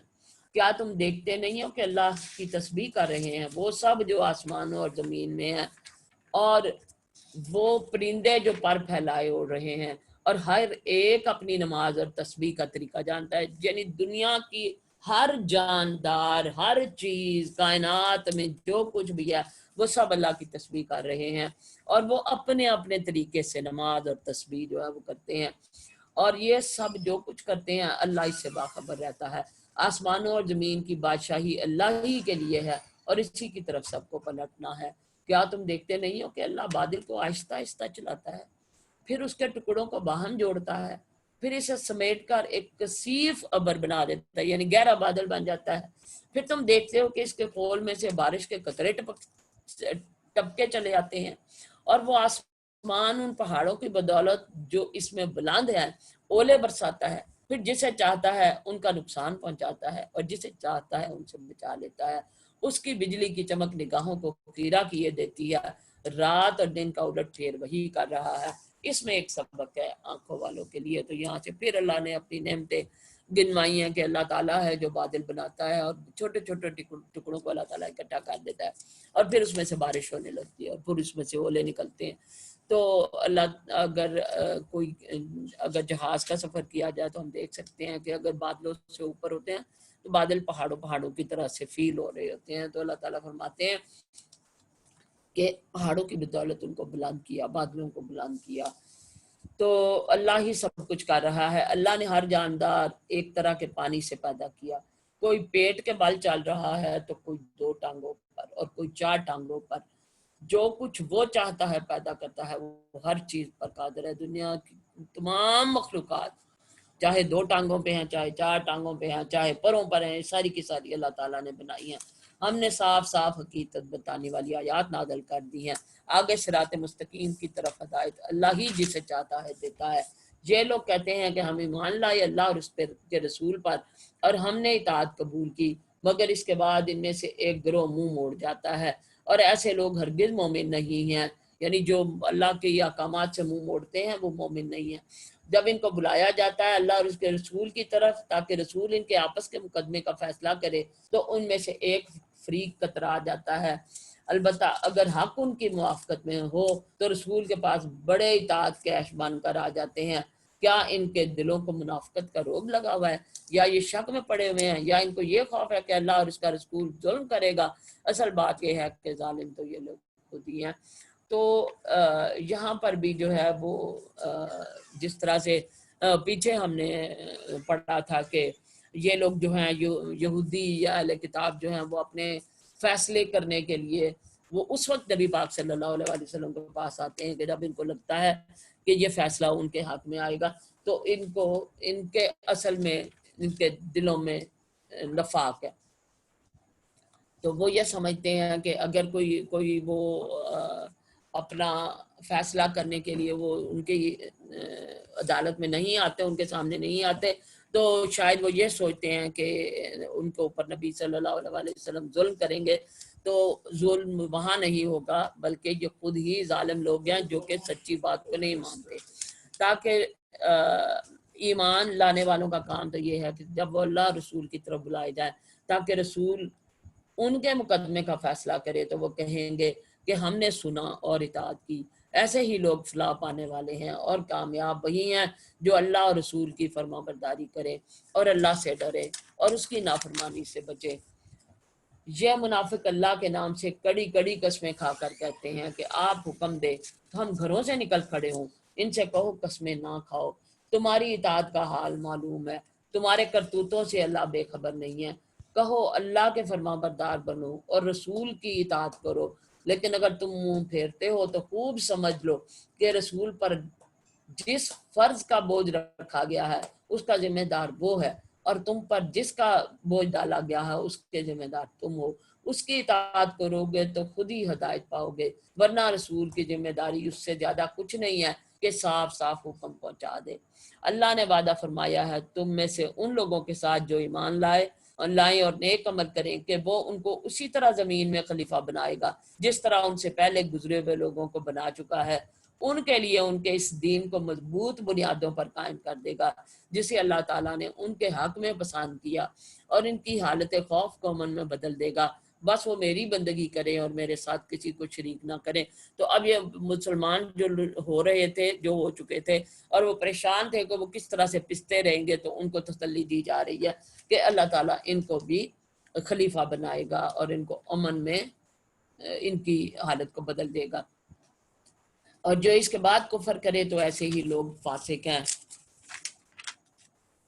نماز قائم کرو، زکوٰۃ دو اور رسول کی اطاعت کرو، امید ہے کہ تم پر رحم کیا جائے گا۔ جو لوگ کفر کر رہے ہیں ان کے متعلق اس غلط فہمی میں نہ رہو کہ وہ زمین میں اللہ کو عاجز کر دیں گے، ان کا ٹھکانہ دوزخ ہے اور وہ بڑا ہی برا ٹھکانہ ہے۔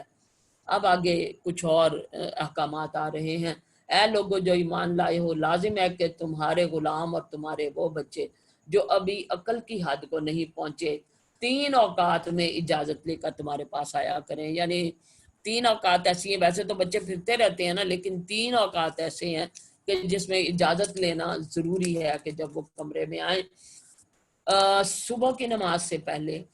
اور دوپہر کو جب تم کپڑے اتار کر رکھ دیتے ہو، اور عشاء کی نماز کے بعد۔ تو دوپہر کو بھی انسان ذرا ایزی ہونے کے لیے اوپر سے موٹے موٹے کپڑے جو ہے وہ اتار دیتا ہے، ایزی ہو جاتا ہے، لائٹ کپڑوں میں ہوتا ہے۔ تو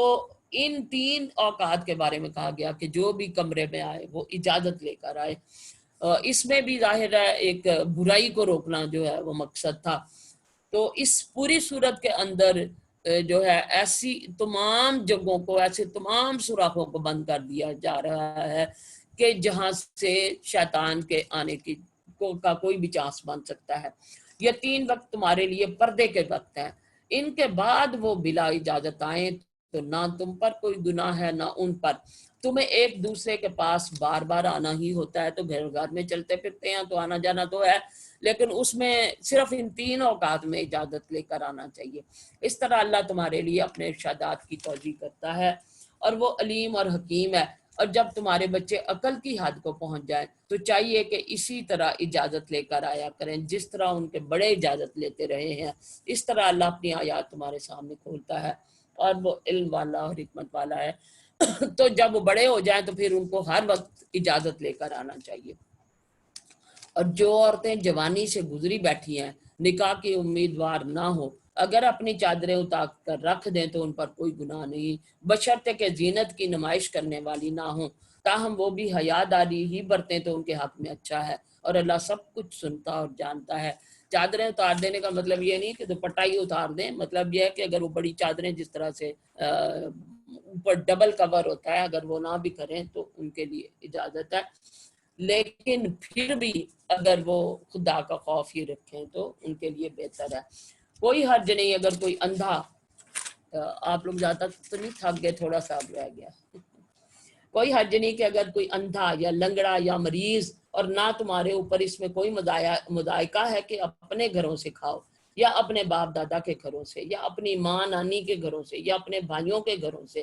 یا اپنی بہنوں کے گھروں سے یا اپنے چچاؤں کے گھروں سے یا اپنی پھوپھیوں کے گھروں سے یا اپنے ماموں کے گھروں سے یا اپنی خالاؤں کے گھروں سے یا ان گھروں سے جن کی کنجیاں تمہاری سپردگی میں ہیں یا اپنے دوستوں کے گھروں سے۔ اس میں بھی کوئی حرج نہیں کہ تم لوگ مل کر کھاؤ یا الگ الگ، البتہ جب گھروں میں داخل ہوا کرو تو اپنے لوگوں کو سلام کیا کرو۔ یہ دوبارہ سلام کی بات ہے۔ دعائے خیر اللہ کی طرف سے مقرر فرمائی ہوئی ہے، بڑی بابرکت اور پاکیزہ۔ اس طرح اللہ تعالیٰ تمہارے سامنے آیات بیان کرتا ہے، توقع ہے کہ تم سمجھ بوجھ سے کام لوگے۔ تو یہاں پر اندھے لنگڑے اور مریض کے لیے جو حکم ہے کہ وہ کہیں سے بھی جا کے کھا سکتے ہیں۔ اب بات یہ ہے کہ کھانے پینے کے کچھ آداب ہوتے ہیں۔ جب بھی ہم کہیں کسی کے سامنے کھاتے ہیں تو کھانا پینا ایک مناسب طریقے سے ہونا چاہیے، لیکن مریض یا کوئی ایسا شخص جو محتاج ہے، وہ ہو سکتا ہے کہ ان تمام چیزوں کو اپنے سامنے نہ رکھے کہ وہ بہتر طریقے پہ نہ کھا سکتا ہو، وہ کھانا زیادہ ڈال لے، یا اس کے منہ سے بہنا شروع ہو جائے، یا وہ ہاتھ اس کے زیادہ گندے ہو جائیں، تو وہ چیزیں دیکھ کے دوسروں کو برا لگے گا۔ لیکن ان کے لیے اس لیے اجازت دے دی گئی کہ وہ مریض ہیں اور ان کو کہیں پہ روکا ٹوکا نہ جائے۔ اللہ تعالیٰ نے قرآن پاک کے اندر کہہ دیا کہ وہ کہیں سے بھی کھا سکتے ہیں، اور اس کے علاوہ جہاں بے دھڑک کھایا جا سکتا ہے وہ یہ تمام ہمارے رشتے ہیں جن کے بارے میں کہہ دیا گیا کہ ان رشتوں کو جو ہے وہ وہاں پر آپ کھا سکتے ہو، اور اپنے گھروں سے کھاؤ کا مطلب ہے کہ اپنے گھر سے تو ظاہر ہے ہر کوئی کھاتا ہے، تو اپنی اولاد کا گھر جو ہے نا وہ بھی اپنا ہی گھر ہوتا ہے، تو وہاں پر اجازت ہے کہ وہ وہاں پہ کھا سکتے ہیں۔ اور اس کے علاوہ وہ جن گھروں کی کنجیاں کسی کے پاس ہیں، اس کا مطلب ہے نوکر چاکر غلام جو ہیں ان کے پاس کنجیاں ہوتی ہیں، تو وہ بھی اس گھر سے کھا سکتے ہیں، لیکن بات وہی ہے کہ مناسب طریقے سے کھایا جائے۔ اور یہ نہیں ہے کہ کہیں پہ بھی جائیں اور تو وہاں پر وہی سمجھے انسان کے لو جی یہاں تو اب لوٹ کا مال ہے تو جیسے مرضی ہم وہ کہتے ہوتے ہیں نا، کہتے ہیں کہ کہیں جائیں تو اچھا آپ نے سلاد نہیں بنایا، اچھا آپ نے میٹھا نہیں بنایا، اچھا آپ نے یہ نہیں کیا۔ تو ایسا نہیں کرنا چاہیے، جو چیز ہے اس کو ذوق و شوق سے اور بہتر طریقے سے کھانا چاہیے۔ اور دوسرا یہ کہ جہاں بھی جائیں سلام جو ہے ضرور کرنا چاہیے، سلام کو آپس میں عام کرنا چاہیے۔ ایک حدیث ہے جس کا مفہوم ہے کہ خدا کی قسم تم جنت میں نہیں جا سکتے جب تک تم مومن نہ ہو، اور مومن نہیں ہو سکتے جب تک آپس میں تمہیں محبت نہ ہو، اور محبت بڑھانے کے لیے سلام کرنا جو ہے وہ بہت ضروری ہے۔ اس کو سلام کو عام کرو محبت بڑھانے کے لیے۔ مومن تو اصل میں وہی ہے جو اللہ اور اس کے رسول کو دل سے مانے، اور جب کسی اجتماعی کام کے موقع پر رسول کے ساتھ ہو تو اس سے اجازت لیے بغیر نہ جائیں۔ جو لوگ تم سے اجازت مانگتے ہیں وہی اللہ اور رسول کے ماننے والے ہیں، بس جب وہ اپنی کسی کام سے اجازت مانگے تو جسے تم چاہو اجازت دے دیا کرو، اور ایسے لوگوں کے حق میں اللہ سے دعائے مغفرت کیا کرو، اللہ یقیناً غفور الرحیم ہے۔ تو جب بھی کوئی نیک کام کی مجلس ہوتی ہے خاص طور پہ، اس میں بلا اجازت جو ہے وہ اس مجلس کو چھوڑنا اچھا نہیں ہوتا۔ تو اسی طرح سے حضرت محمد صلی اللہ علیہ وسلم کے پاس بھی جب لوگ اکٹھے ہوتے تھے مسلمان، تو ان کو یہ کہا جا رہا ہے کہ ان کی اجازت لیے بغیر مت وہاں سے نکلا کرو۔ اور اس میں کہتے کہ حضرت عمر رضی اللہ عنہ نے بھی ایک دفعہ ان سے اجازت طلب کی تھی آپ صلی اللہ علیہ وسلم سے، اور انہوں نے بڑی خوشی سے اجازت دی۔ تو اجازت لے کر جانا ہے جو ہے وہ بہتر لگتا ہے، ورنہ کوئی چھپ چھپا کے اگر نکل جائے تو برا لگتا ہے کہ یہ دیکھیں ایسی محفل جو ہے اس نے چھوڑ دی ہے۔ مسلمانوں اپنے درمیان رسول کے بلانے کو آپس میں ایک دوسرے کا سا بلانا نہ سمجھ بیٹھو، یعنی ایسے ہی نہیں اوئے فلانے اور فلانے اور آواز دے کے، ایسے نہیں۔ اللہ ان لوگوں کو خوب جانتا ہے جو تم میں ایسے ہیں کہ ایک دوسرے کی آڑ لیتے ہوئے چپکے سے کھسک جاتے ہیں۔ رسول صلی اللہ علیہ وسلم کے حکم کی خلاف ورزی کرنے والوں کو ڈرنا چاہیے کہ وہ کسی فتنے میں گرفتار نہ ہو جائیں، ان پر دردناک عذاب نہ آ جائے۔ خبردار ہو، آسمان اور زمین میں جو کچھ ہے اللہ کا ہے، تم جس روش پر بھی ہو اللہ اس کو جانتا ہے۔ جس روز لوگ اس کی طرف پلٹیں گے وہ انہیں بتا دے گا کہ وہ کیا کچھ کر کے آئے ہیں، اور وہ ہر چیز کا علم رکھتا ہے۔ اس کے بعد سورہ فرقان ہے، یہ میں آج شروع نہیں کر رہی، یہ کل ہم کریں انشاءاللہ العزیز۔ وآخر دعوانا ان الحمد للہ رب العالمین۔